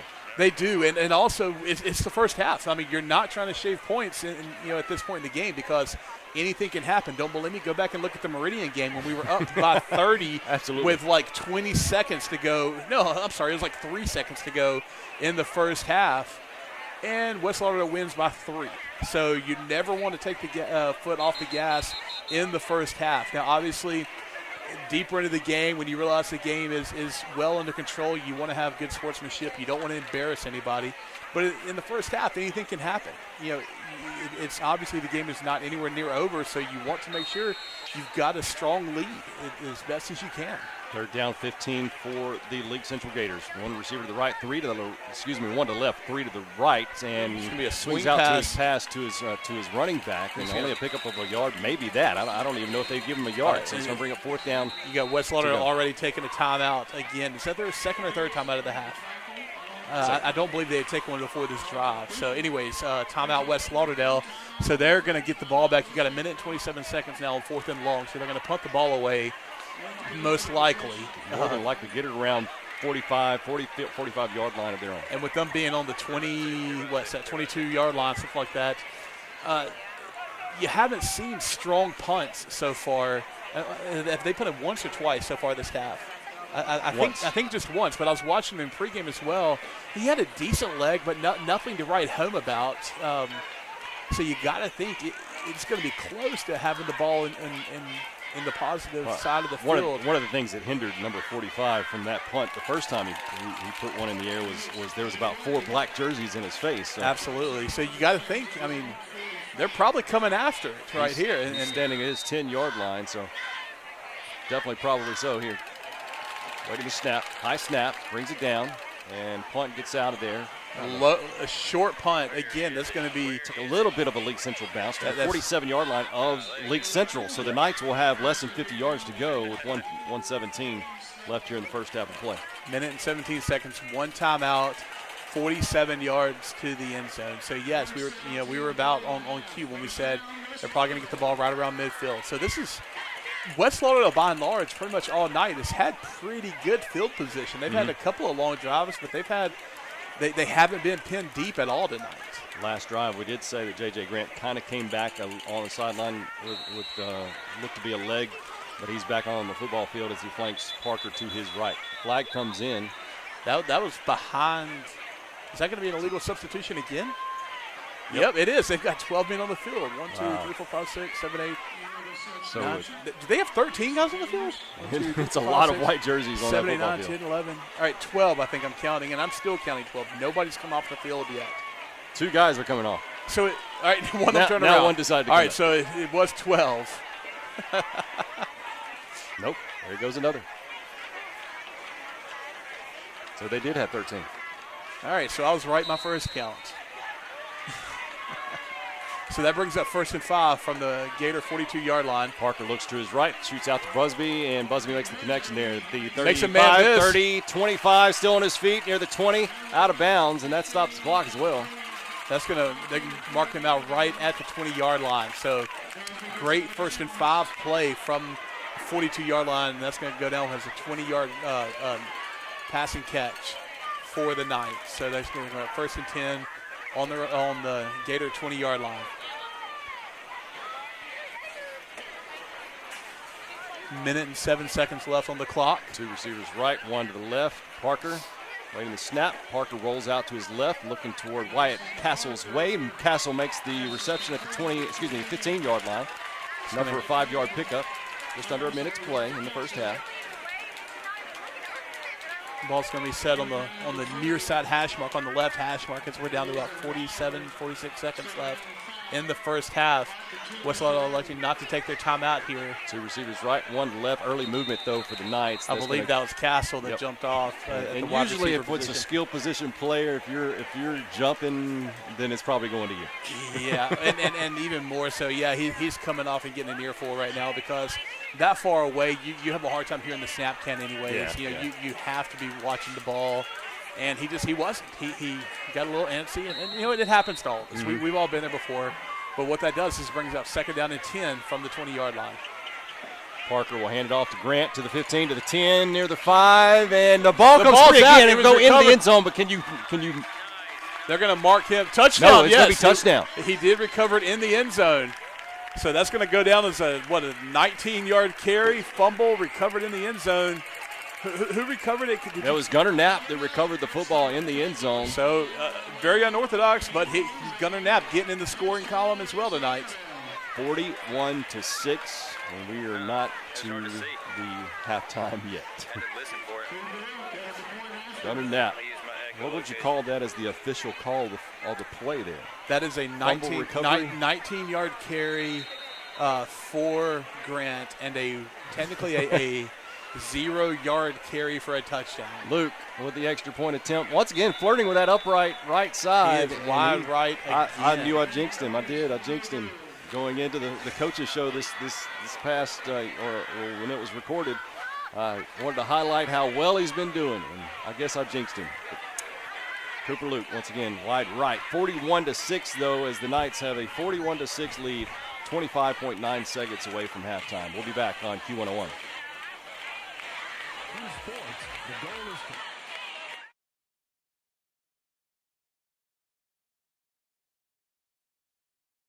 Are you searching for something new?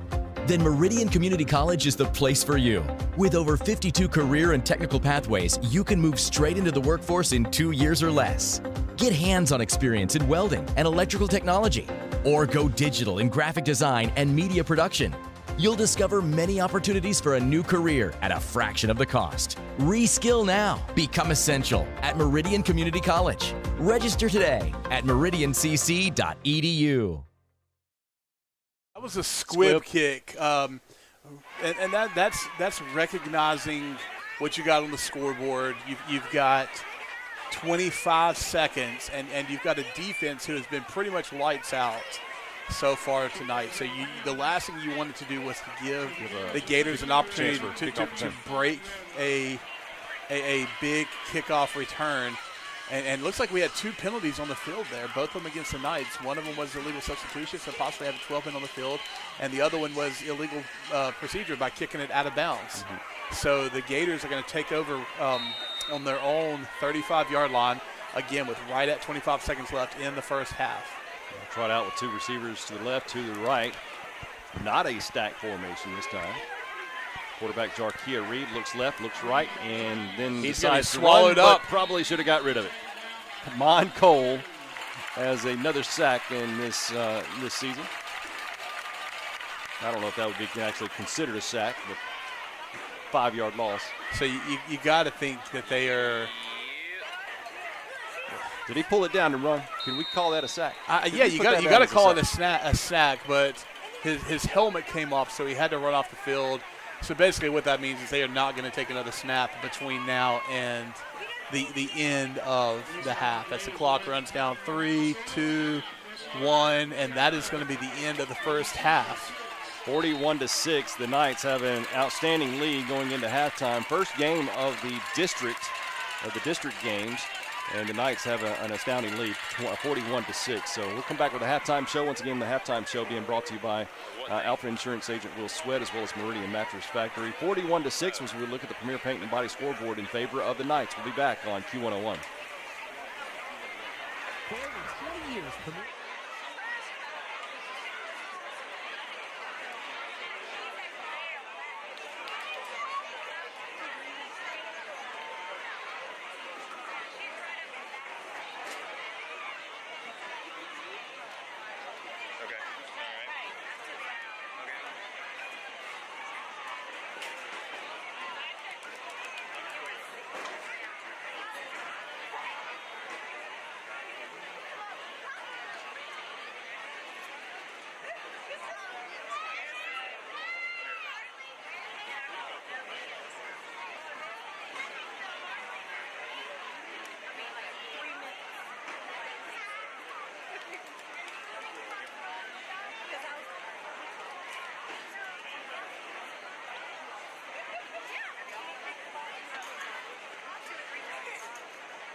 Good evening. Welcome to the 2021 West Lauderdale High School Homecoming Ceremony.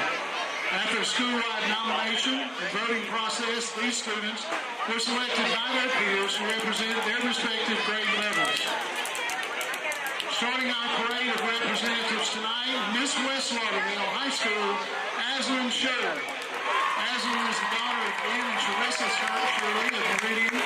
She's been a student at West Lauderdale since kindergarten. Aslan is involved in many activities around campus, including being a member of HOSA and student council, yearbook editor, and a member of the prom committee. She is also on the superintendent's advisory council. Outside of school, Aslan is president of the Destiny Social Service Club, a member of the Meridian Crown Club, and a member of World Vision International. Aslan also plays soccer for the International Football Club and is a pediatric swim instructor and is an event photographer and event hairstylist. Aslan says that winning the girls' soccer state championship with her best friends was her favorite memory at West Lauderdale because she was able to see all the hard work pay off. She says she is proud to be a Knight because she loves watching the student body come together to support all of our athletic teams and represent our school so well. Escorting Aslan is her father, Ben Shirley.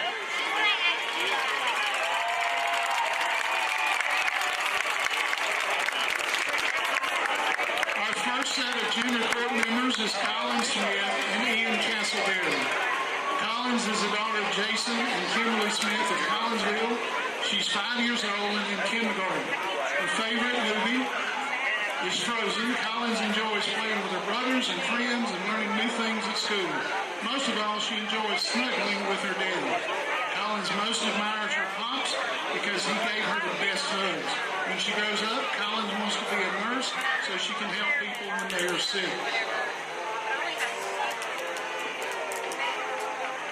Ian is the son of Matt and Chelsea Castleberry of Meridian.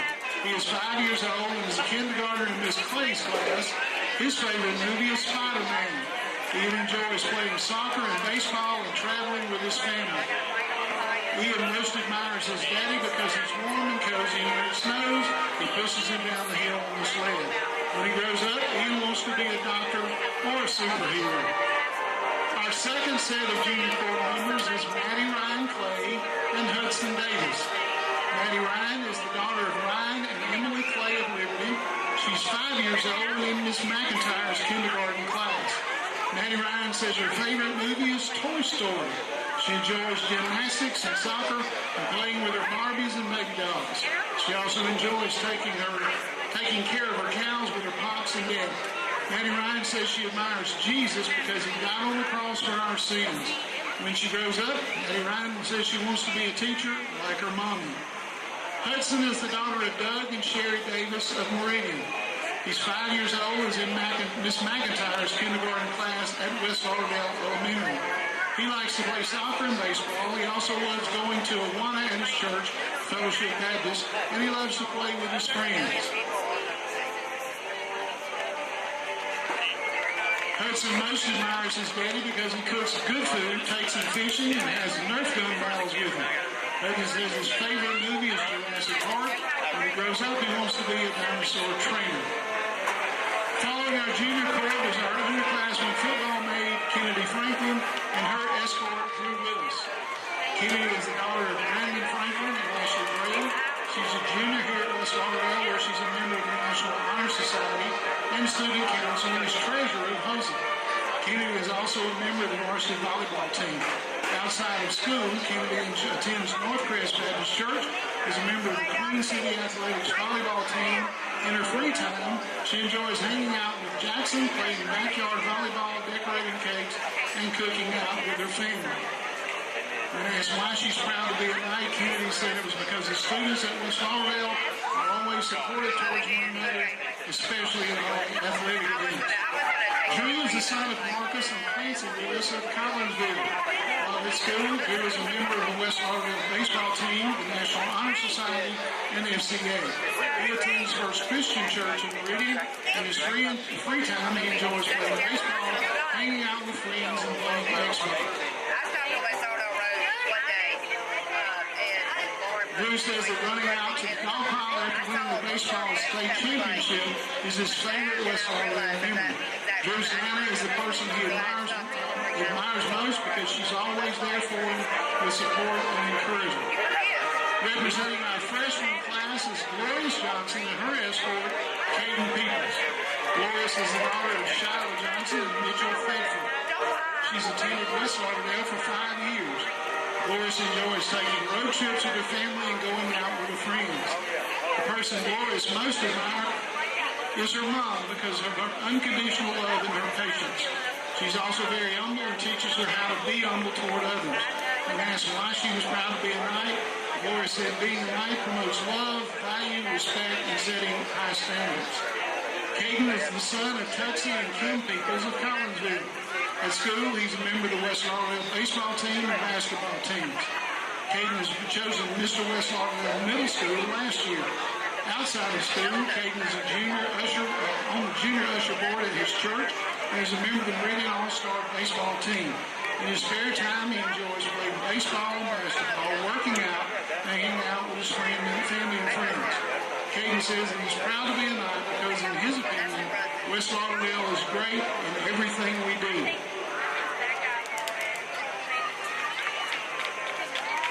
Our second couple representing the freshman class is Mallory Claire Robinson and Bo Bryan. Mallory Claire is the daughter of Kim Robinson and the late Shane Robinson. She's attended West Lauderdale for 10 years and is a member of the softball and volleyball teams as well as the National Honor Society. Mallory Claire was selected as Miss West Lauderdale Middle School last year. She attends North Park Church. In her spare time, she enjoys playing softball and volleyball, going to the beach, working out, and going to San Marcos with friends. Mallory Claire says she admires her mom the most because she's her best friend and is the strongest, most beautiful, and amazing person she knows. Bo is the son of Steve and Kim Bryan of the Martin community. He's a member of the baseball team and is on the honor roll. Outside of school, Bo plays travel ball for the Rockies out of Brandon. He enjoys hunting, fishing, and playing golf. Bo says he most admires his papa because he goes hunting with him and spends a lot of time with him. Bo is proud to be a Knight because the teachers and staff are all very helpful and always show that they care about their students. Representing our sophomore class is Haley Duke and Austin Clinton. Haley is the daughter of Sean and Kelly Duke of Collinsville. Haley is a member of the Night Marching Band and a member of the volleyball team. She attends First Baptist Church in Collinsville. Outside of school, Haley enjoys participating in beach volleyball tournaments and playing club volleyball for Southern Select. Haley says she's proud to be a Knight because the community is amazing and she loves how everyone supports each other through all situations. Haley most admires her parents because they always support her and always push her to be her best. Austin is the son of William and Samantha Clinton and Katie Clinton. He enjoys drag racing and says he most admires his dad because he's able to learn a lot from him about life and cars. Austin says his favorite moment at West Lauderdale was being selected by his peers to represent the sophomore class because he's never been chosen for anything like this before. He says he's proud to be a Knight because he's taught every day to be the best he can be and to help others become better as well. Also representing the sophomore class is Anaya Buxton and her escort, Chance Evans. Anaya is the daughter of Keandra and Derek Smith of Bailey. She's currently serving as the activities coordinator for the West Lauderdale Student Council and is a member of the cheerleading team. Outside school, Anaya is a member of the East Mississippi Chair Staff member.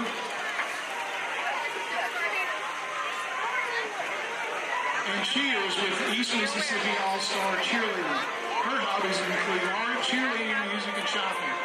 Anaya says her favorite moment at West Lauderdale are the football games. The energy around game days is always high. Being able to cheer on the sidelines is one of her favorite things ever. When asked who she admires, Anaya said her mother, because she's the most constant person in her life. She's always there for her and always finds a way to make sure she has everything she needs to be successful and happy.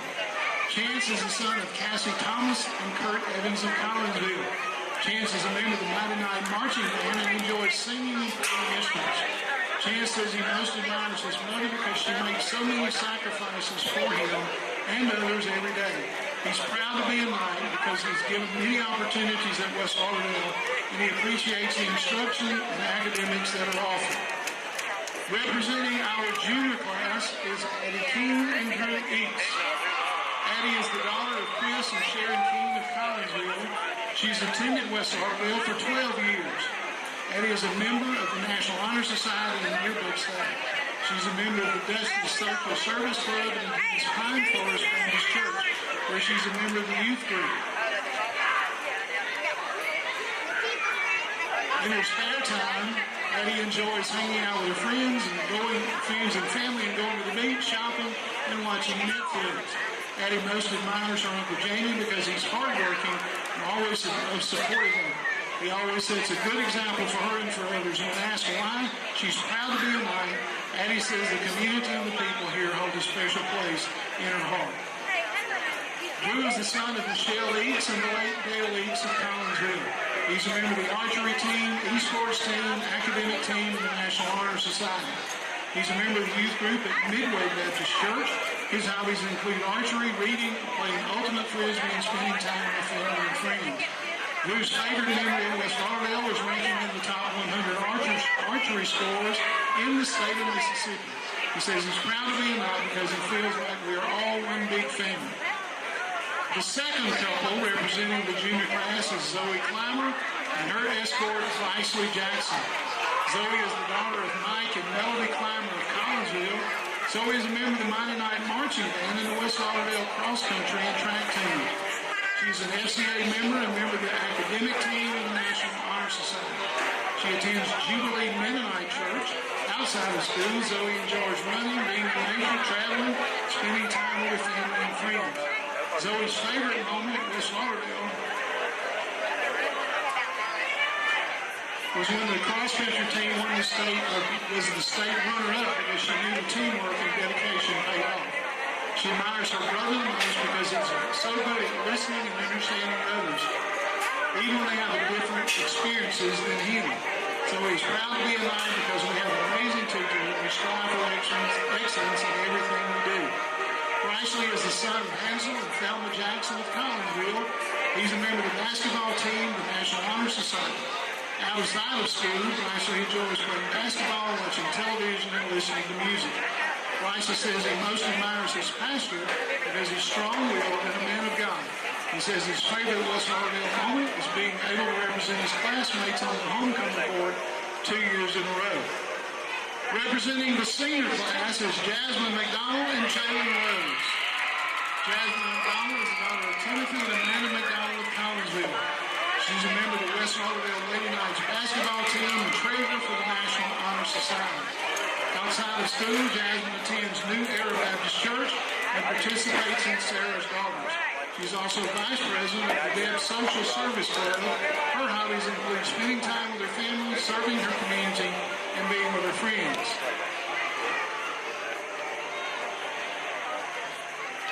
Jasmine says her favorite experience at West is attending football games because everyone comes together to support each other and enjoy the sport. She also enjoys getting to dress up for pep rallies and games and cheering the football team with one of the best student sections ever. Jalen is the son of Kimberly Snowden of Shuttown, who's attended West Lauderdale since kindergarten. Jalen is an honor roll student. He's an active member of Mount Pleasant Missionary Baptist Church, where he sings in the youth choir and works in the youth department. Jalen enjoys hanging out with his friends and being in nature. Jalen says he most admires his mom because she's taught him a lot and has shown him that anything is possible. He says he's proud to be a Knight because he knows that he has truly met lifelong friends while attending West Lauderdale. The second couple representing the senior class is Kaylin Wilson and her escort, John Betancourt. Kaylin is the daughter of Brenda and Robbie Wilson of Meridian. She's attended West Lauderdale for 12 years and is a member of the softball team, National Honor Society, Student Council, and Prom Committee. Outside of school, Kaylin is the membership chairman of the Deb's Social Service Club and plays volleyball at Queen City Athletics. Kaylin says her favorite moment at West Lauderdale is the lantern lighting ceremony in memory of fellow senior Kay Cherry.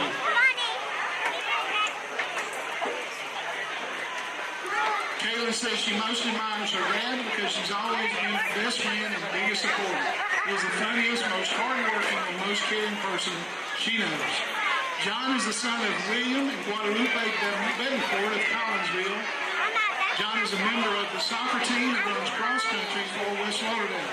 He's also a member of the National Honor Society. Outside of school, John enjoys playing soccer and volleyball and listening to music. He says he most admires his grandma because she's a strong, hardworking woman who sets a great Christian example. He says he is proud to be a Knight because of all the friends he's made and all the great teachers he has had. The next couple representing the senior class is Keely Moore and Lane Moore. Keely is the daughter of Jerome Moore and Tara Moore. She's a member of the National Honor Society, Student Council, and softball team. Keely is a member of HOSA. Was a member of HOSA her sophomore and junior years. Kaylee attends First Baptist Church in Collinsville. Away from school, she enjoys hunting, hanging out with friends, and spending time with her family and the Bates family. Kaylee says she most admires Coach Buchanan because he pushes them to be their best, not only on the softball field, but also in life. He also encourages them to be better people and to always put others first. Lane is the son of Troy and Lee Moore of Collinsville. He's attended West Lauderdale since kindergarten. He's a member of the golf team. Lane is a member of First Baptist Church Collinsville and is a dusty little brother. In his spare time, Lane enjoys playing golf, hunting, fishing, and hanging with friends. Lane says he most admires his dad because he got him interested in golf. He's smart, he's a pilot, and he's very laid back. Also representing the senior class is Courtney Walters and Jack Caldwell. Courtney is the daughter of James and Christy Walters of Center Hill Community. She's a member of the Mighty Knight Marching Band for 7 years and is currently serving as the trumpet section leader. She attends Cornerstone Church. Away from school, Courtney enjoys working out, spending time with friends, and helping others with their fitness journey. Courtney says her favorite memory of West Lauderdale was band camp her sophomore year when they had a water fight and everyone was enjoying themselves.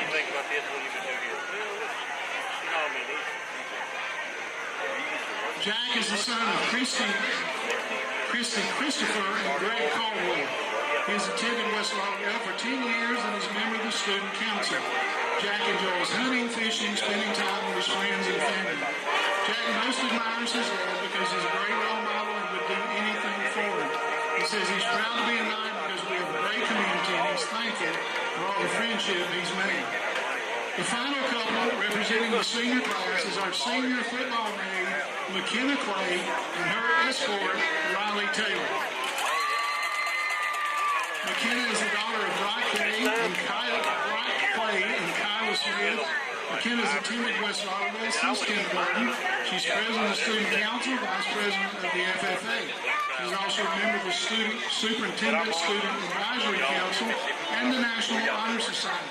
She's a member of the Liberty Baptist Church. McKenna enjoys hunting and showing cows to the FFA. She says her favorite West Lauderdale moment was being selected as the football main because being able to represent the coaches and team that she's been supporting since she was a baby means so much to her. She says she most admires Miss Sarah Knox because she's always so happy. She lights up her room, she loves hard, and she's a great role model who is always willing to help someone. Riley is the son of Doug and Christina Feist and Stephen Taylor. At school, Riley is a member of the cross-country, soccer, and basketball teams. Outside of school, Riley is a dad's little brother and enjoys hanging out with friends, spending time with family, and watching football. Riley says he's proud to be a Knight because of the way our class always comes together, especially after the passing of our classmate, Kate Sheridan. He will always be in our hearts. Here to crown tonight's queen is Rachel Solomon. Rachel is the 2016 homecoming queen.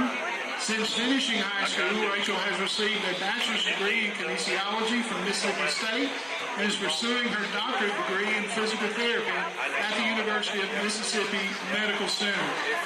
Welcome back, Rachel. Also helping helping to crown this year's homecoming queen is West Lauderdale High School Principal, Mr. Shane Rogers, and Assistant, Ms. Linda Lynn Crowder. Now, without further ado, the moment we have all been waiting for. Your 2021 homecoming king is Jack Caldwell.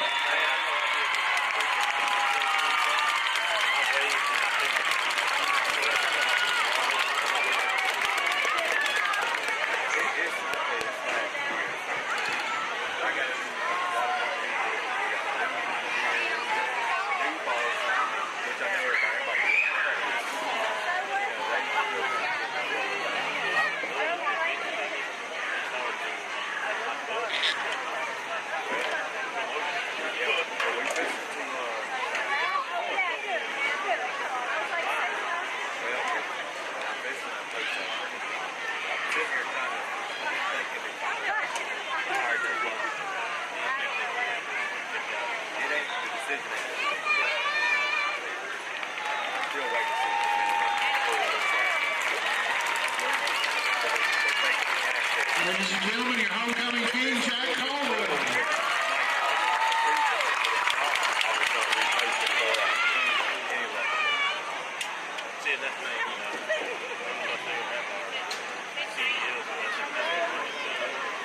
And now, your 2021 homecoming queen, Miss Jasmine McDonald.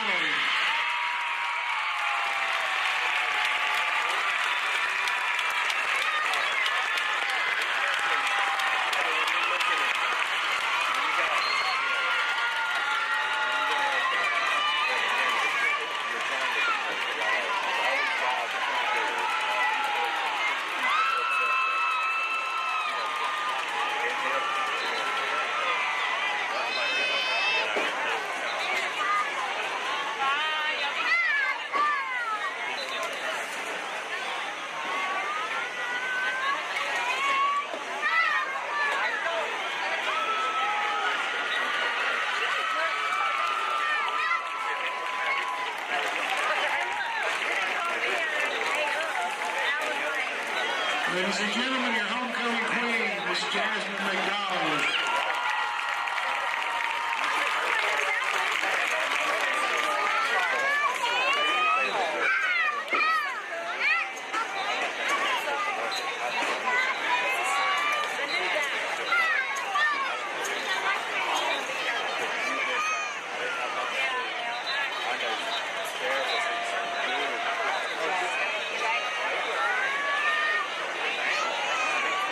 Ladies and gentlemen, one more time for the entire homecoming crowd here in West Lauderdale.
Down there. We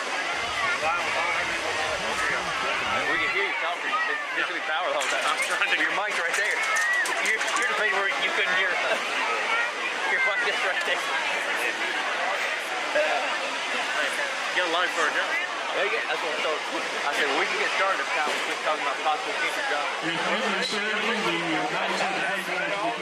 Yeah, I had no idea what had happened. Hey, Tony, what are we on?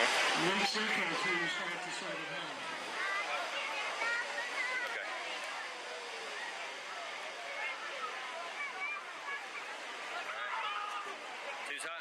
Who's hot?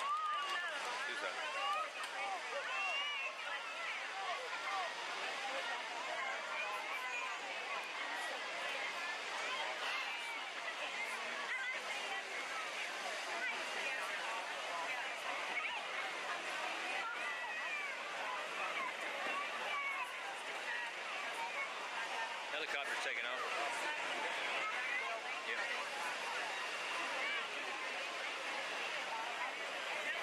All right. When he flies up, I'll be on him.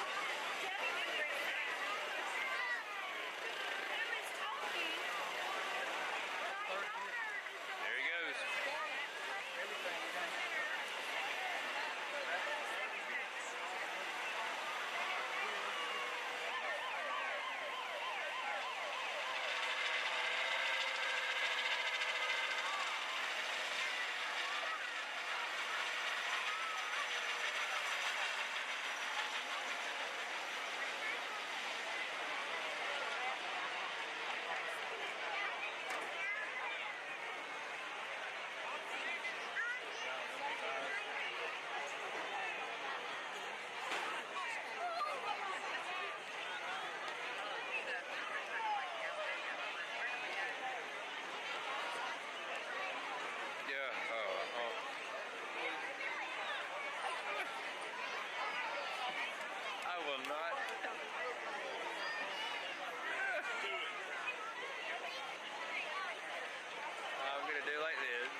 That's all you get.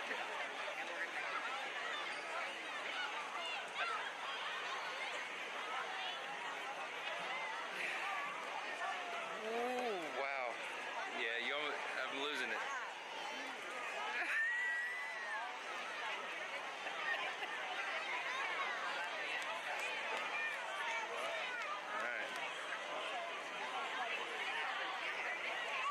And because, like we've talked about at the beginning of the game, these games, not saying the ones beforehand didn't matter, but these games matter just a little bit more. Mm-hmm. So you want to make sure that you establish your presence. You know, I'm trying not to use the word establish your dominance, but make sure that your presence is being felt.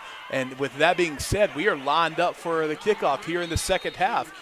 West Lauderdale won the opening toss and elected to receive, so they're kicking off to the Gators of Leake Central here to start the second half. And once again, thank you very much to Alpha Insurance agent Will Sweat, as well as Meridian Mattress Factory. Kickoff once again. No, that's still live ball inside the 5 to the 4-yard line. Picks it up at the 5, comes into the 10 to the 15, and out down at the 17-yard line. That ball hit right around the 8, and he let it go, expecting it to roll in the end zone. However, it did not. But what we saw here, and I saw the block, it was a crackback block. It was a nasty block, and we have a player down for West Lauderdale on the field, and he has not gotten up yet. So as we get that information, the kicker for the Knights, I was able to talk to him, Clint, yesterday. Yannick Roux. I was like, all right, so the injured player was number 33 for West Lauderdale. That's Tim McDonald, sophomore. He is up and walking off under his own power, so always a great thing to see there. But so you said Yannick Roux. Yep. So we don't even pronounce the CH, huh? Nope. Roux. Well, it's more like the woo. Did you ask him where it came from? No. Because, you know, that's not an original Lauderdale County name. I don't think he's local. All right. Spotted just on the inside of the 18-yard line. 2 receivers left, 2 receivers right. Stack formation. Shoots it out to his receiver to that left-hand side. And still on his feet somehow. And able to break and tackles. He's gone to the 20, to the 25, 30, 35, 40, 45 midfield. Cuts back inside, and Landon Vaughn still on his feet to the 20, to the 15, TM5 touchdown. Wow. He broke about 7 tackles. He was initially hit somewhere around his own 18, 19-yard line. Had the first guy brought him down, would have been looking at maybe a gain of 1. But what we're looking at, he broke, like you said, probably 6, 7, 8 tackles along the way for an 82-yard touchdown pass. And once again, how much does those field conditions come in to play when a guy is soaking wet? But you're taught not to have an arm tackle, and that's what most of those were. A lot of them were just trying to, almost like an Olay tackle, and just unable to bring him down. Wait, the snap here. Hold us down. Kick is good. It's good, yeah. So, and that's what we were just talking about. We ran into this issue when we played Meridian. You had a pretty commanding lead. And for them, it only took a couple of big plays right at the end of the first half, beginning of the second half, and the game got a lot closer than we wanted. And Hopefully we're not going to see that, but when you get to district, anything can happen. So how about the length of plays here for the Leake Central Gators? You have a 95-yard fumble recovery for a touchdown, and then an 82-yard touchdown reception. It'll go in the books. That's some pretty long plays for scores. They are living and dying on the big play right now. Their entire offense, again, has been centered around their ability to break big plays. So for the first time tonight, the offense is able to put points on the board by way of an 82-yard touchdown pass. So something I'm not seeing this season. We've got Brett Busby back deep for the Knights, Jackson Parker back deep for the Knights, and Dylan Brown back deep for the Knights.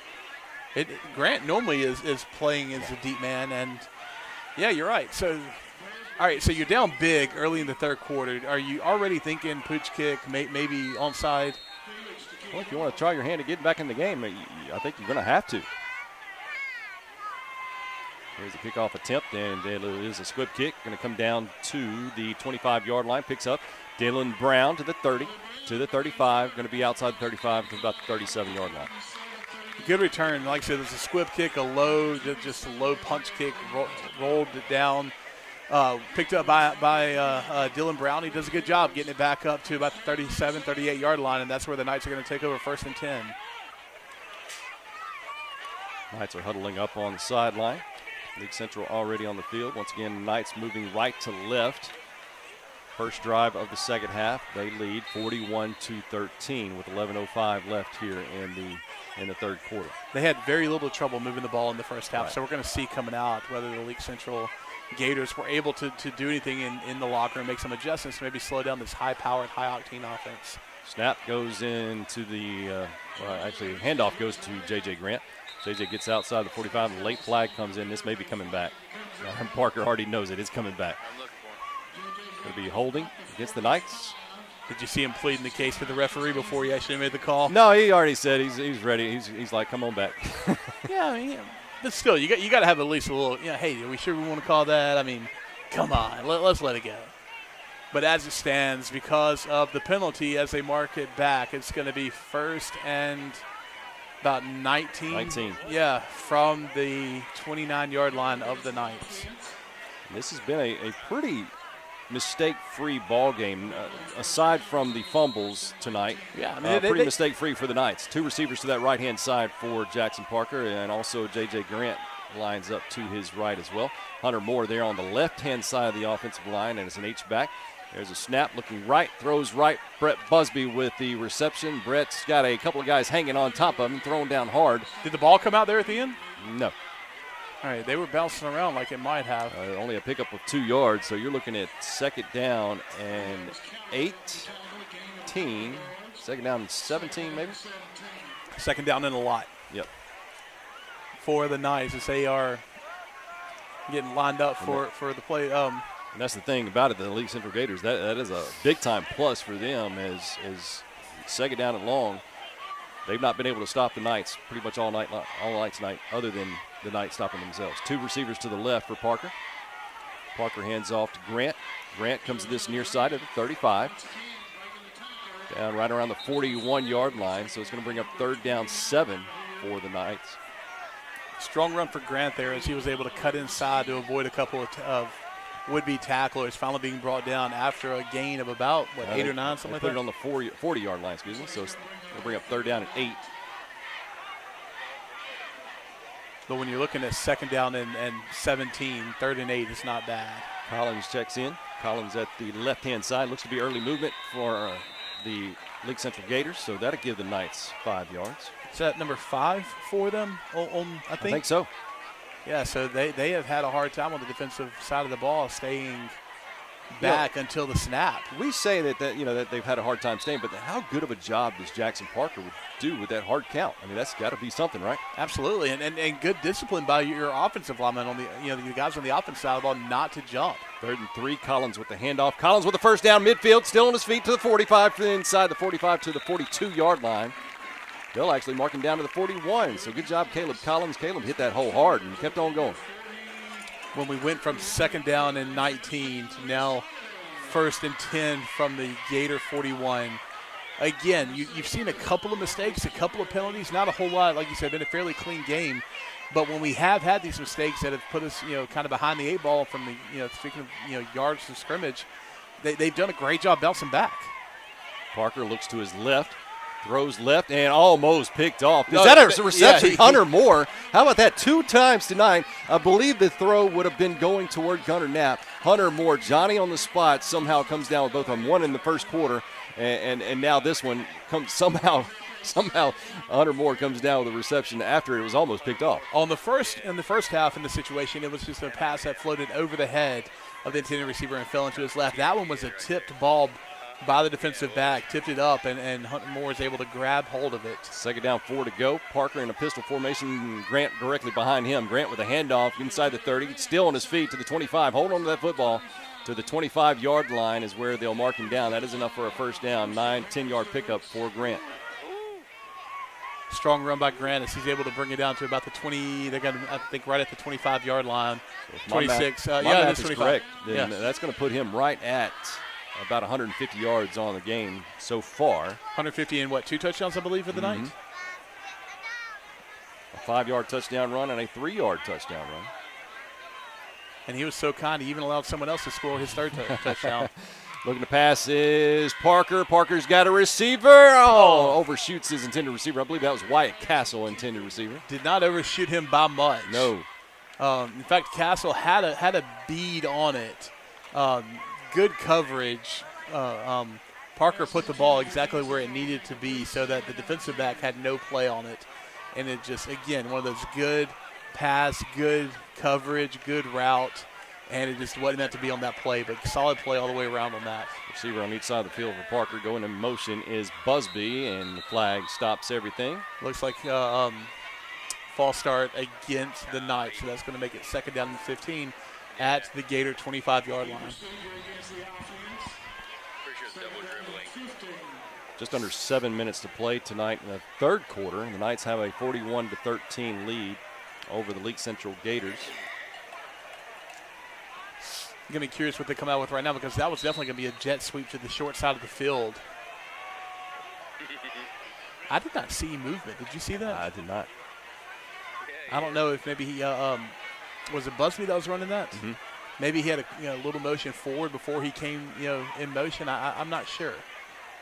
But either way, second down and 15 from the 20-yard line, 30-yard line. Now is Luke, and getting the handoff, though, is Grant. Grant to the 25. Grant still on his feet inside the 20, around the 18-yard line. Nice pickup for Grant. Absolutely. That's going to go down as about a 12-yard gain. Going to go from first and 15 to second down and 3 at the 18. Puts them in the red zone. Actually, that's going to bring up third down. First down play was that shot to the end zone. You are correct. I apologize. So, yeah, third down and 3? Mm-hmm. Yeah.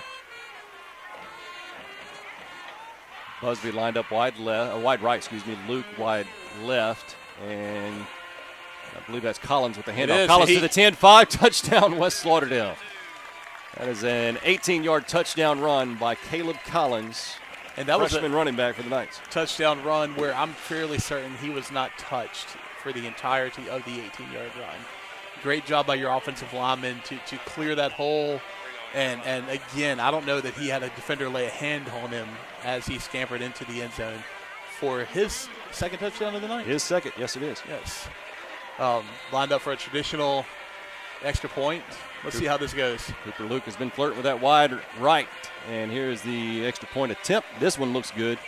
This one is no. Was it early? I thought so. When I saw Luke, I thought he might have made an early step, and I think that's what they're going to call him on. So early movement by Luke or by the Knights is going to back the Knights up 5 yards. He had plenty of leg with that one. Absolutely. I believe that would have gone through the upright, but he's going to have to do it one more time. Rather than from the 2.5, he's going to be on the 7.5-yard line. There's a snap. Kick is up, and he shanked that one, didn't he? Is that what it's called, shank? Yeah, that one was wide left. No good. So the Knights hold on to a 47-13 lead with 5:38 left here in the third quarter. As we look at the Premier Paint and Body scoreboard, this is Q101.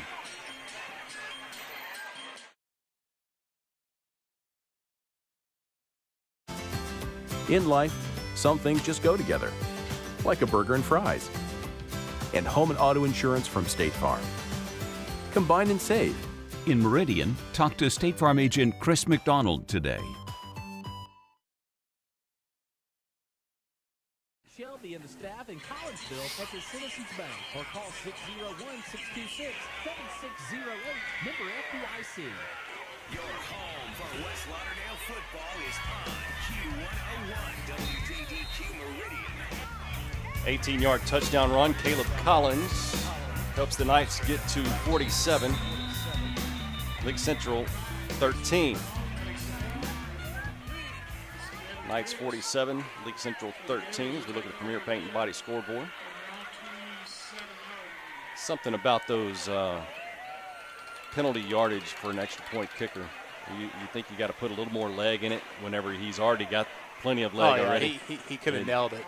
And Cooper Luke sailed it, hit the left upright. But as I bet that left upright doesn't feel good right now as hard as he hit it though. But as it stands, we did just have the kickoff. So the Gators are going to take over 1st and 10 from their own 27-yard line. And this stack receiver formation that the Gators have put out on the field has worked for them. 2 receivers to the left, 2 to the right. The last time they hit the field, they took it to 82 yards, and there's going to be a flag on the play. I believe the Knights jumped off sides. No, I mean, he did, but he didn't make contact.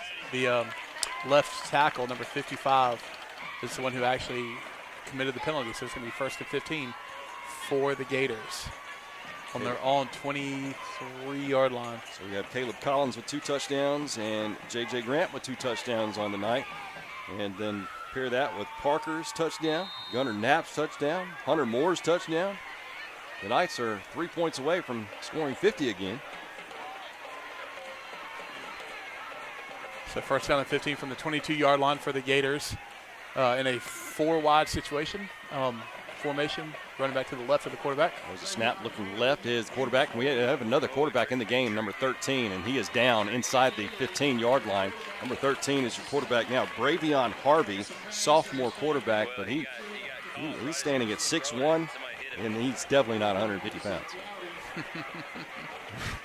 pounds.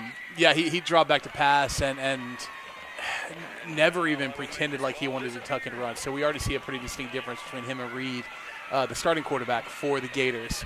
But as that went down, he just got swallowed up by the defensive line of the Knights and went down for about a 4-yard loss. So that's going to bring up, after the penalty and the sack, 2nd down and about 22. Once again, 4 receiver set, 2 on each side of the field for the quarterback. Handoff. I'm up to the 25, still on his feet. 28, 29, 30-yard line. Going to bring up 3rd down, 7 to go for the Gators. I don't know if you saw what I saw, but the outside linebacker on the left side of the field blitz. It was a definitely pass blitz, thinking that he was going to have to draw back on a 2nd and really long situation. But because of that blitz, there was no linebacker there. And so whenever he was able to get past the initial defensive line, there was nobody there until he got to the defensive backs. And that resulted in about a 25-yard carry. I'm sorry, not a 25, and about a 15-yard carry to bring up 3rd and 7. Once again, double receiver set on each side of the field for the quarterback. Harvey going to shoot it out to his left-hand side. Reception is made at the 25 and still on his feet to the 30, or near the 30, and that's all she wrote as a receiver ran out of bounds. So that number of that receiver. I did not. I didn't catch it, but it's going to bring up 4th and about 6. Punt return team out on the field, and I believe I see the punt team coming out as well. So going to punt the ball away here in your own side of the 50, 4th and 6, like I said, on your own 30-yard line. To the 45, your punter is Eric Felix. Is that Jackson Parker deep to return? Yeah, I believe so. Well, no. I think that's Wyatt Castle, I believe. Okay. Parker is the normal return man. Castle, I believe that is number 7. Nice punt. Going to take a night bounce. Ooh, yeah, straight backwards. So that's going to be down right around 47-yard line? Yeah, the 46, 47-yard line. So it's going to be 1st and 10. Sorry, that was not 7. That was number 17. Braden Epting was the return man for the Knights. I'm sorry about that. So they marked it at the 46. So that's going to be 1st and 10 for the Knights on the positive side of the 50 on the Gator 46-yard line. I did see a 7. Yeah, just you did. 1 in front of there. But, all right, so this is probably the 3rd or 4th time that the Knights have been able to take over on the opposite side of the 50, on the right side of midfield. And that's just a testament to how strong your defense is playing. Again, they gave up the big pass to start the second half, but other than that, they've been playing lights-out football. Rich Brown takes over for Jackson Parker, number 13, freshman quarterback for the Knights. 2 receivers to the right. He'll hand off to Caleb Collins. No, he threw I'm it. sorry. He threw it to his right-hand side. Strong play action. Led his receiver just a little bit too much. And I believe it got tipped up in the air as well. So that's going to fall harmlessly as an incomplete pass. Bring up 2nd and 10, again, from the 46-yard line of the Gators. I like the decision here for Rich Brown to come in with the first-team offense. I like this decision here. Running back to his back, 2 receivers to the right. Rich Brown takes the snap, hands it off to number 4, Caleb Collins. Collins to the 40-yard line, pick up of 6 yards. So it'll be a 3rd down and 4 play here. Strong run by Collins to make it 3rd down and very, very manageable. But again, on this side of the 50, I mean, you got to think you're in 40-yard territory no matter what happens here. But the Knights have been really good on 3rd down so far. If I'm not mistaken, they've only not made, one? I think we've only had one 4th down situation. So Ridge calls for the snap, hands it off to Caleb Collins again to the 35, and I believe it's going to be enough for a 1st down. Yeah, they're going to mark forward progress down on the inside of the 35-yard line. Not quite to the 34, but he only needed to get to the 36. So because of that, again, able to pick up a 3rd down conversion. That's going to bring up 1st and 10 for the Knights on the 35-yard line. So there you go. Here comes a substitution. I believe that's Hayes Nance making his entrance into the football game for Caleb Collins. Rich Brown gets the play call from Coach Daniel Knox, offensive coordinator. Hands off to Hayes Nance to the 30. Near the 26, 27-yard line. Yeah, that's going to go down on the 1st down run as about an 8-yard carry. That's going to have 2nd and 2. Good 1st down play. Make 2nd very manageable here. Really opens up your playbook when you have a 2nd and short situation. Able to really do whatever you want because you know you're going to have, even if you have an incomplete or a negative play, you're still going to have 3rd and manageable, 3rd and short. So about 15 seconds remain in the 3rd quarter. Once again, Knights have a 47-13 lead from the Premier Paint Body scoreboard. 2nd down, 2 to go. Ridge Brown at the helm of the Knights offense. Cooper Luke with the reception at the 10-5. Touchdown, West Lauderdale. He may have taunted. Yeah, that may be. He kind of, as he was crossing the line, he kind of had to turn and look. And he there, obviously couldn't hear from up here, but he looked like he said something. You have to go back to the previous play. There was a little bit of physical activity between him and the defender the previous play, so that might have had something to do with it. But that goes in the books as a 27-yard touchdown reception by Cooper Luke and a touchdown throw by Ridge Brown. Yeah. Still technically waiting on the call, but it definitely looked like it went against Luke as he was taunting his way into the end zone, and it's an unsportsmanlike conduct call against the Knights. So it'll be a touchdown, and the penalty will be marked off on the kickoff. And Yannick Roux is your kicker in for Cooper Luke. Awaiting the snap. There it is. Hold is down. Kick is up and is good. The Knights 54. So that's 2 weeks in a row of 50-plus? 2 weeks in a row. 13 from the Premier Paint and Body scoreboard. We'll be back on Q101.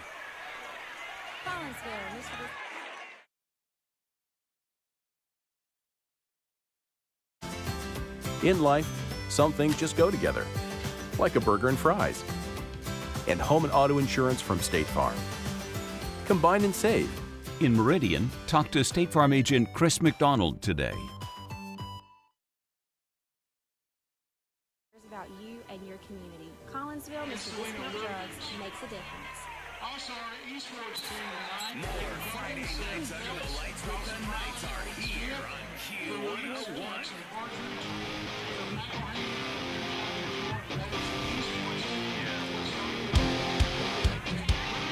Welcome back. Knights commanding 54-13 lead for the second time in as many weeks. The Knights have put up 50-plus points against an opponent. Last week 55, this week 54, and we've still got 12 minutes to play into the game. The Knights once again just had a 27-yard touchdown pass by Ridge Brown, freshman quarterback, to sophomore Cooper Luke. How about the growth that those two individuals might have? Our starting quarterback still got another year. Absolutely. I mean, the future is bright for the West Lauderdale Knight football program. The future is bright for Coach Brock, as he's got a lot of players that will be returning next year. But, I mean, let's not get ahead of ourselves. We still have a minimum of 4 games after tonight, but if I had to guess, probably more than that. Let's look for 10. As we hit the playoffs after that. But as it sits, because of the taunting, unsportsmanlike conduct penalty, West Lauderdale is going to have to kick off from their own 25-yard line as opposed to the 40. And because of that, the deepest return man is on his own 25. Yannick Roux is your kickoff man to the 22-yard line. Trying to find a lane to run through. He found a little bit of one. He's going to be up to about the 42, 43-yard line, his own 43-yard line, able to keep it on his own side of the 50 at least. West Lauderdale Knight defense coming out onto the field as the ball is going to be marked on the 41-yard line. So the 2 scores tonight for the Leake Central Gators have been big plays. 95-yard touchdown, fumble recovery touchdown run, opening moments of the first quarter, and then an 82-yard touchdown pass, opening of the second quarter, second half. All right, so I am beginning to see some substitutions take place on the defensive side of the ball as well. I believe I just saw number 25, Jake Rogers, sophomore linebacker, run out on the field, as well as number 52. Another quarterback in the game sophomore. for the Leake Central Gators, and incomplete pass. That was number 2, Todd Edmond Jr. coming in. This is the 3rd quarterback for the night for the Leake Central Gators. Well, what you're seeing is the same thing that West Lauderdale is doing. I mean, this game, I mean, not to jinx it, but I feel pretty comfortable saying it now. You got a 41-point lead in the 4th quarter. This game is pretty well in hand. So Leake Central is doing the same thing that West Lauderdale is. They're beginning to get some players on the field who don't get a whole lot of playing time maybe. And as you get deeper into district play, might even get a little bit less as the games become a little more contested. But want to get these guys some playing time in meaningful minutes of games. And so Gators as well beginning to funnel in some replacement players. Second down and 10 from their own 42. Gators hand off. And not much there, about 3-yard pickup. Bring up 3rd down and 7. But this is so huge for the next few years. Even deeper into this season and maybe even to the playoffs, you have guys continuously getting a quarter plus of playing time that are normally your backups, and that makes it easy for them to step in if a player does go down. Yeah, and you kind of said it there. You never want to, mention injury or anything like that, but, I mean, in a contact sport, it does happen. So you want to have players prepared to be able to step in and not see any kind of lack of productivity. Looks like we have a timeout on the field. Yes, timeout. Leake Central will step aside as well. 10:06 left in the football game. 54-13 in favor of the Knights from the Premier Paint and Body scoreboard. We'll be back on Q101.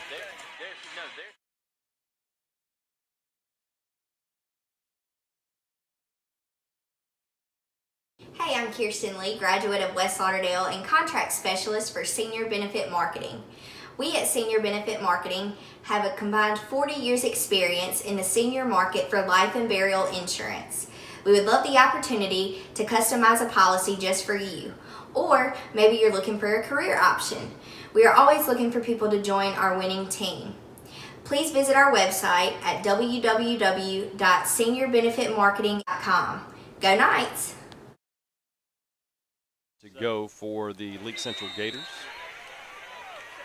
Just 10 minutes left in tonight's football game. Region 4, 4A action. 2 receivers left. 2 receivers right as well.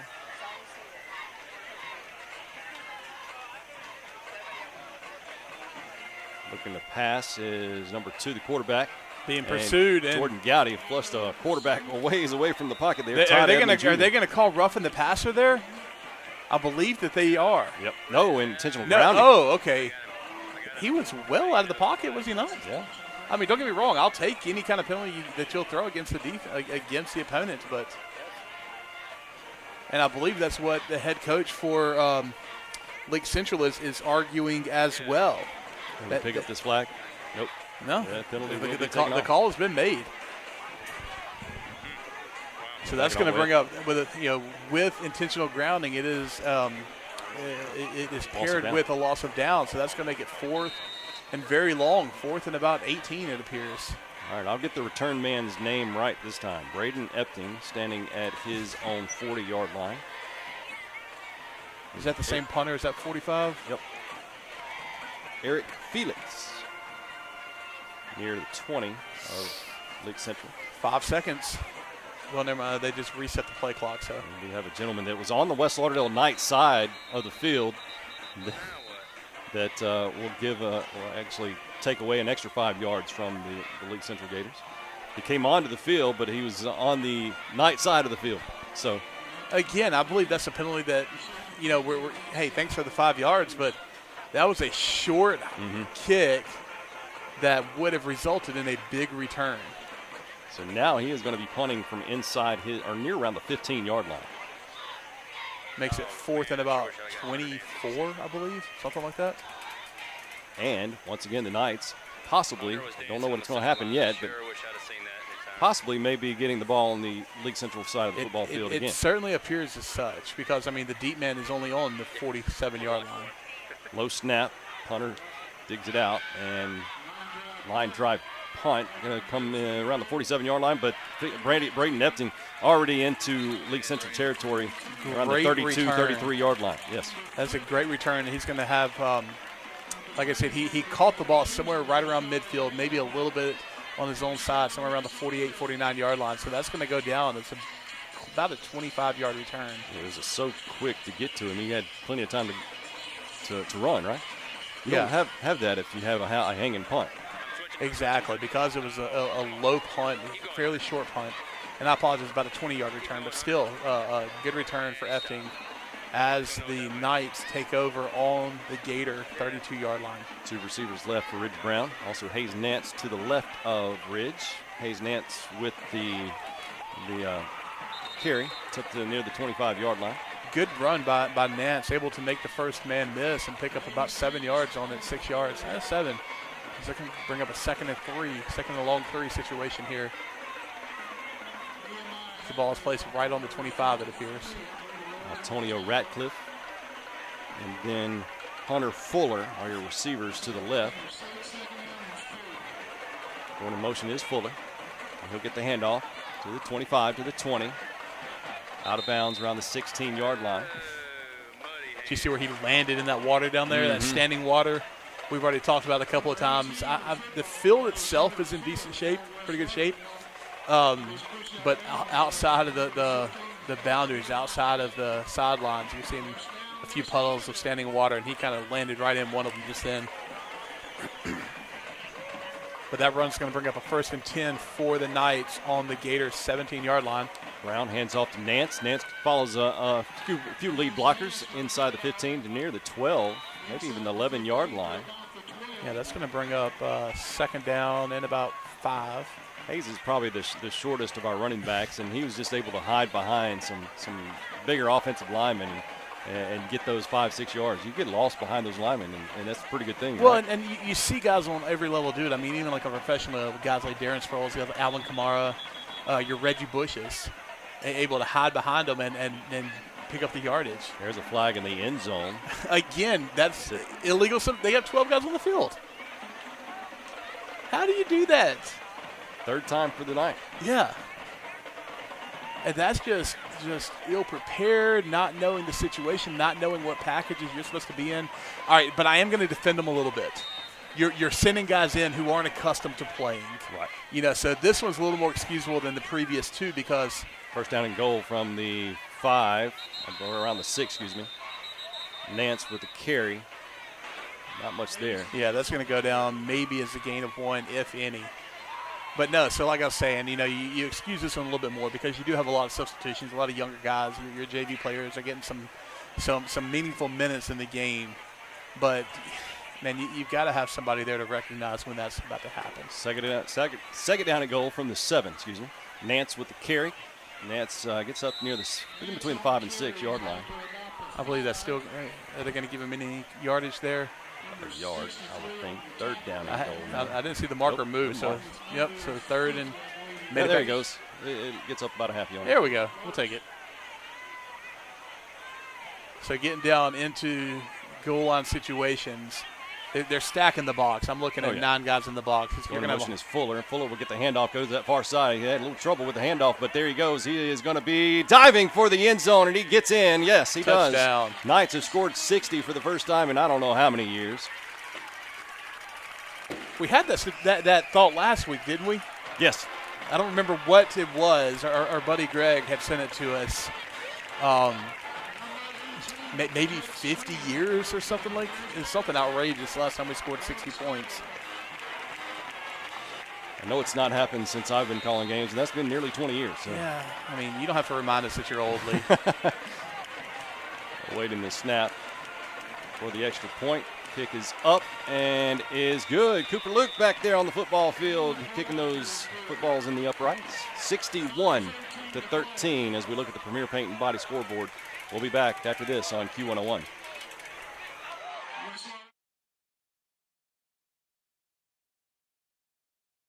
Hey, I'm Kirsten Lee, graduate of West Lauderdale and contract specialist for Senior Benefit Marketing. We at Senior Benefit Marketing have a combined 40 years experience in the senior market for life and burial insurance. We would love the opportunity to customize a policy just for you. Or maybe you're looking for a career option. We are always looking for people to join our winning team. Please visit our website at www.seniorbenefitmarketing.com. Go Knights! Hey, I'm Kirsten.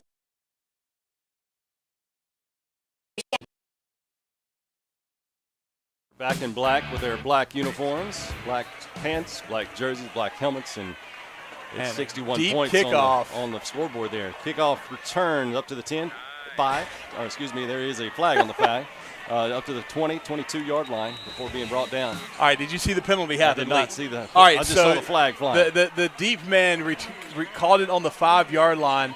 The other deep man was about 2 yards ahead of him, and he pitched it to him ahead of him. So that is going to be a forward lateral, an illegal play, and from the 7-yard line, they're going to mark it off half the distance to the goal. You cannot pitch the ball forward like that. And remind me, I thought the mercy rule would have been in effect. But you talking about like the clock. Running clock? Yes. I kind of thought after 40 points in the second half, there was a running clock. But nonetheless, the clock is stopped. 4:53 remaining here in the football game. 61-13 in favor of the Knights. But basically what you had there is the reason why the quarterback cannot throw the ball forward once he crosses the line of scrimmage, why whenever you pitch the ball as an option, you have to pitch it behind you, is because you cannot throw it forward like that. Now, he could have pitched it behind him, but can't go forward. Quarterback is standing on the goal line, handoff to his running back, and he has got a first down and more. This is number 9 for the Gators, Devin Ricks. Quarterback now is back on the field is Bravion Harvey. I'm not sure if the starting quarterback, Jarkia Reed, he started the second half. Yeah, I think he did. I did not see him go out with an injury. I think he played the first drive, maybe that one play, 82-yard drive. Right. I don't think he's come back since then, if I'm not mistaken. I don't know that I've seen him since. Bravion Harvey came in, and then Todd Edmonds Jr. came in the last series. But now Bravion Harvey is back at the control of the quarterback here. 2 receivers right, 2 receivers left. Going to be a shootout to number 20 here to this near side, up to the 15, to the 20, and then down at the 21-yard line. So not much there for the Leake Central Gators. That's going to go down for about a gain of 2. Going to bring up 2nd and 8. It was just a quick out pass to a almost a screen, but not quite, to a wide receiver on the near side of the ball. Again, able to make one-man miss with the 2nd and 3rd where they're waiting on him for a gain of about 2. Going to bring up 2nd and 8 from the 22-yard line. It's been Bravion Harvey trying to get the play in as he looks at his wrist to see what play that was called. Play clock instead of down to 5 seconds. To the quarterback's left. Harvey calls the signal out, hands it off to Ricks, goes off to that far side. Up to the 25. And going to be stopped there around the 26, 27-yard line. I believe they're going to mark him just shy of the yard to gain. They're going to, I say just shy. It's going to end up being about 3rd and 2 situation here. 3rd and 3, something like that. Knights continuously substituting I was going to guys say, in and out. Seeing all kind of players running on and off the field, trying to get some guys in, get some playing time here as the clock is down inside of 2.5 minutes and is still running. And it's so awesome for a young player to get in when you're on the winning side. Absolutely. Third down and 3. Harvey looks to throw right. He does make the connection there. It'll be a first down made by the Leake Central Gators, nearing 2 minutes of play here.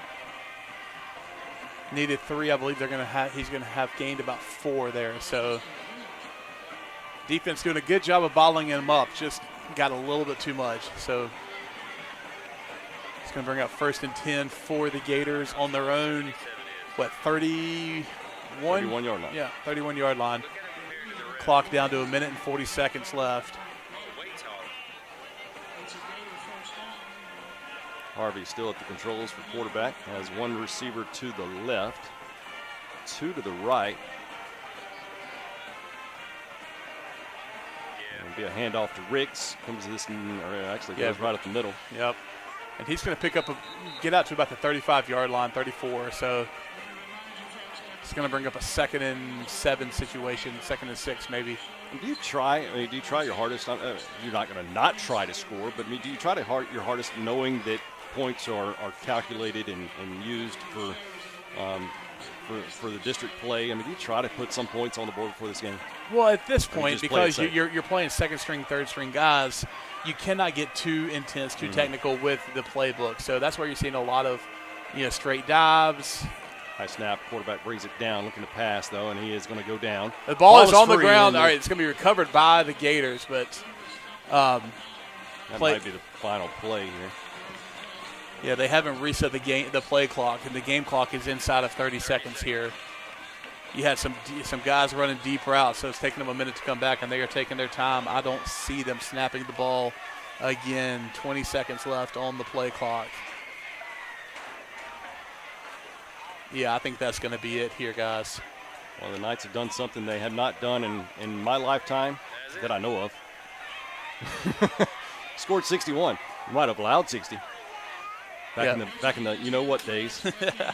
Teams lining up at midfield, getting ready to shake hands. It's been a good game, an enjoyable game, especially here for the Knights as we come out on top of this contest with a score of 61-13. All right, once again, thank you so very much for you hanging around. We've still got a post-game show to look forward to check out how the scoring went down in the second half, the stats, and as well as go around the rest of the region, see where everybody fell tonight, and we'll come back with all that information with the post-game show, of course, being brought to you by some very fine sponsors, Regions Bank, as well as Family Flea Market and Flooring. Great outing by the West Lauderdale Knights offense as well as defense, 61-13. Winners of tonight's action over the Leake Central Gators. We'll be back after this on Q101. Wow, I've got a whole 5 minutes before my next call. What Gave up 1 touchdown. All right, how long y'all want? 10 minutes. More than a 5-minute operation. Look.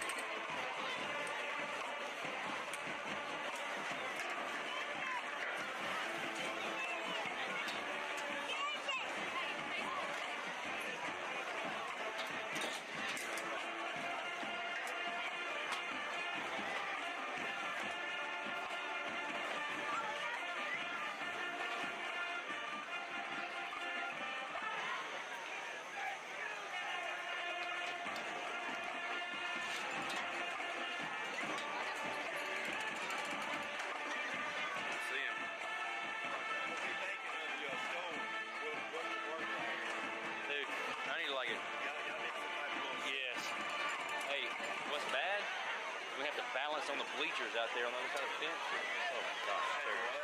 Balance on the bleachers outside? Yeah. Oh. Okay, that's good. There's soon. See you, Charlie. See y'all later.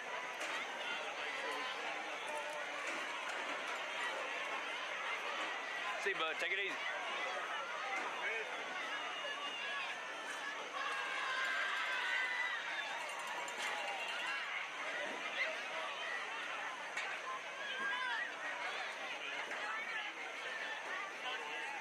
Yeah. Yeah.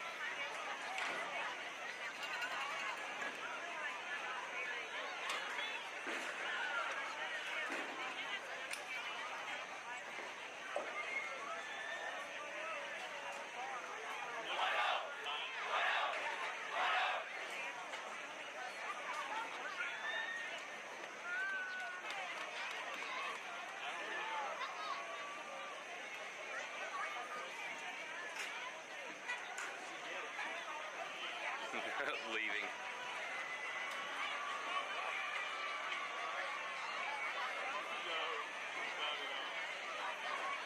Thanks. One more quick announcement.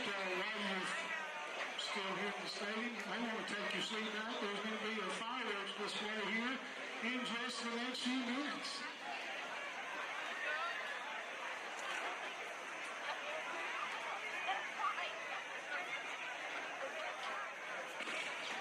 Oh, fireworks. Who you on?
Kyle, are you tight or wide?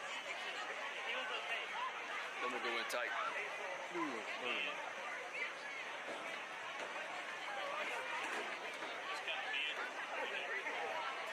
I'm tight as I can get.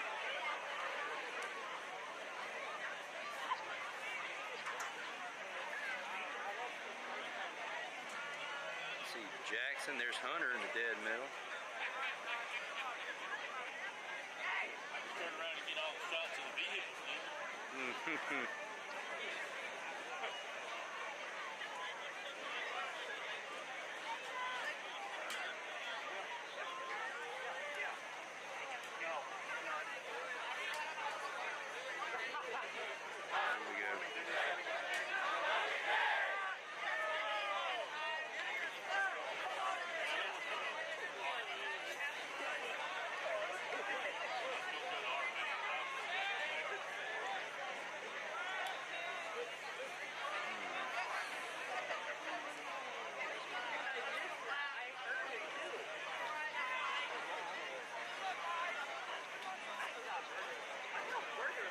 He needs to take his, don't he?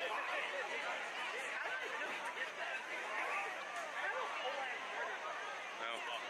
We'll swap in and out. Get some more practice in. Just take the one Kyle's on.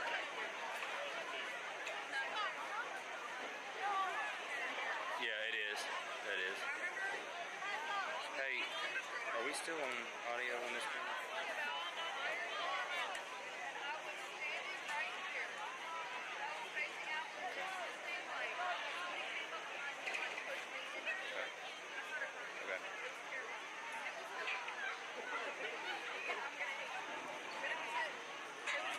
There's Haley.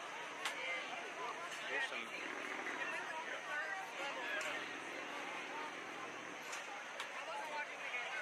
There's Haley, dude.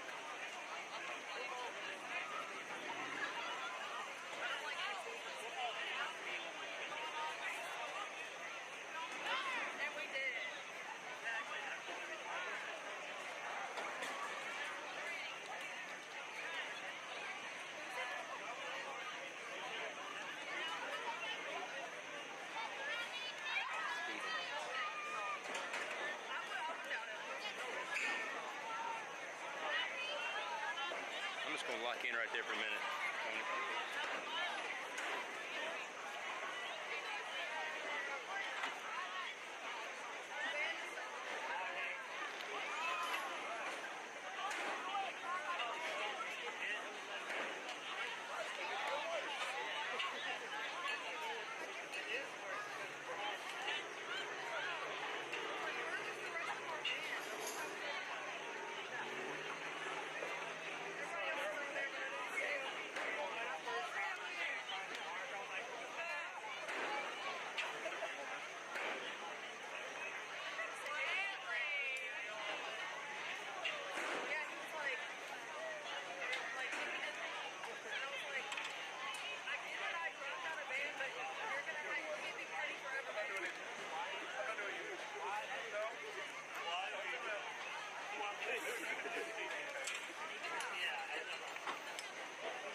Ladies and gentlemen, we want to welcome you to tonight's halftime entertainment.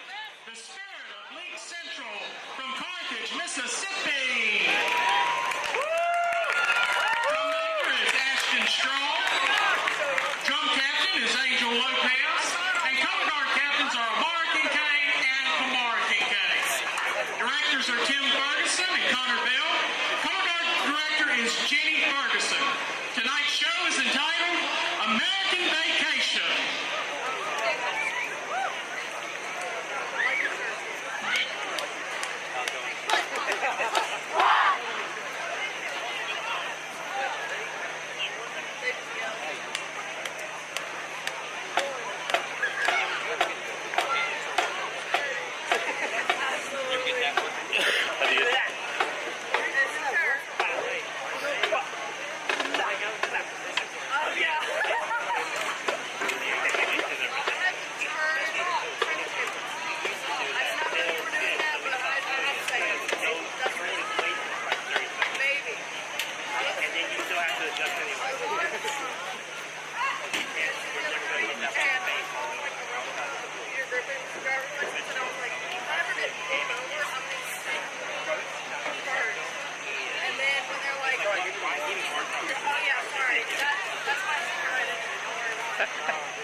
better now.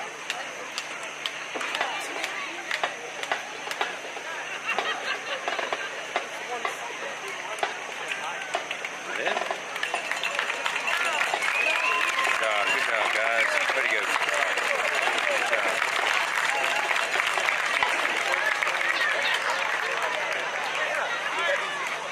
Another one.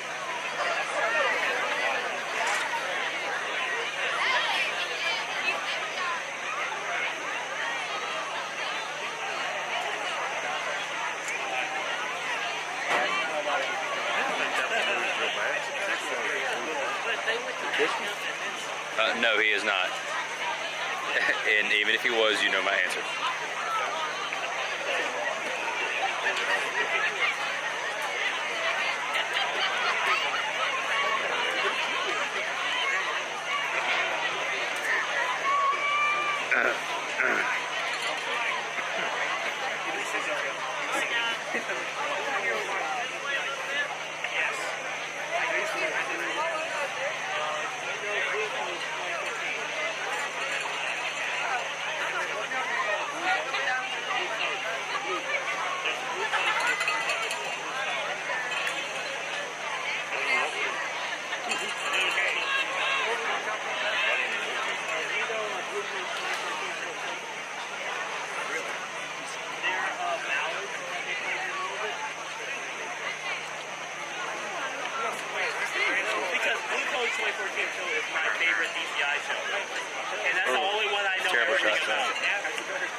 That's what we've been hearing the whole time from Brother David's mic.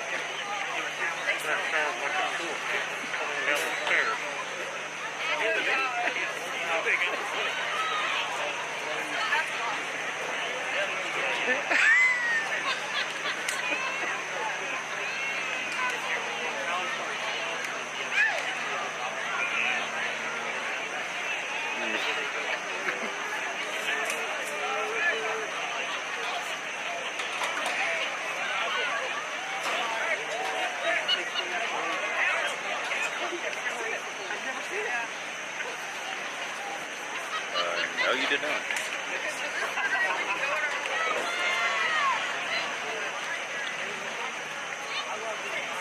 What do you mean? Like TV?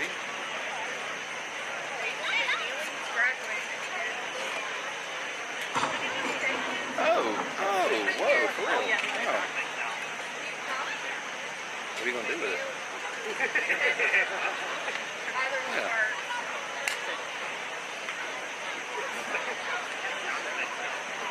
What made you want to do this? Yeah.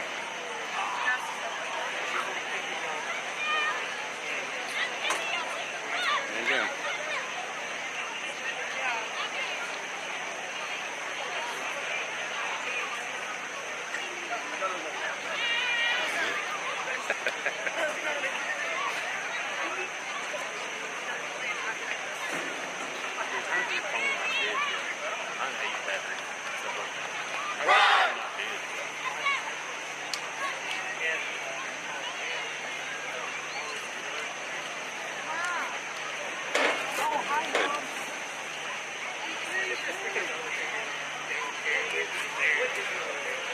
Yep.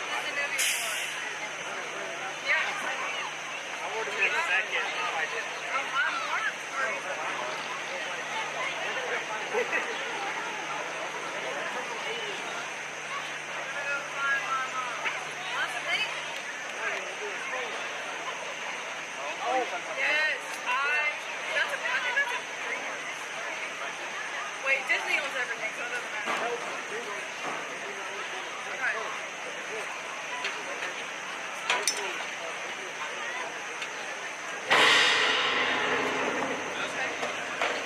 Zeus of Zeus.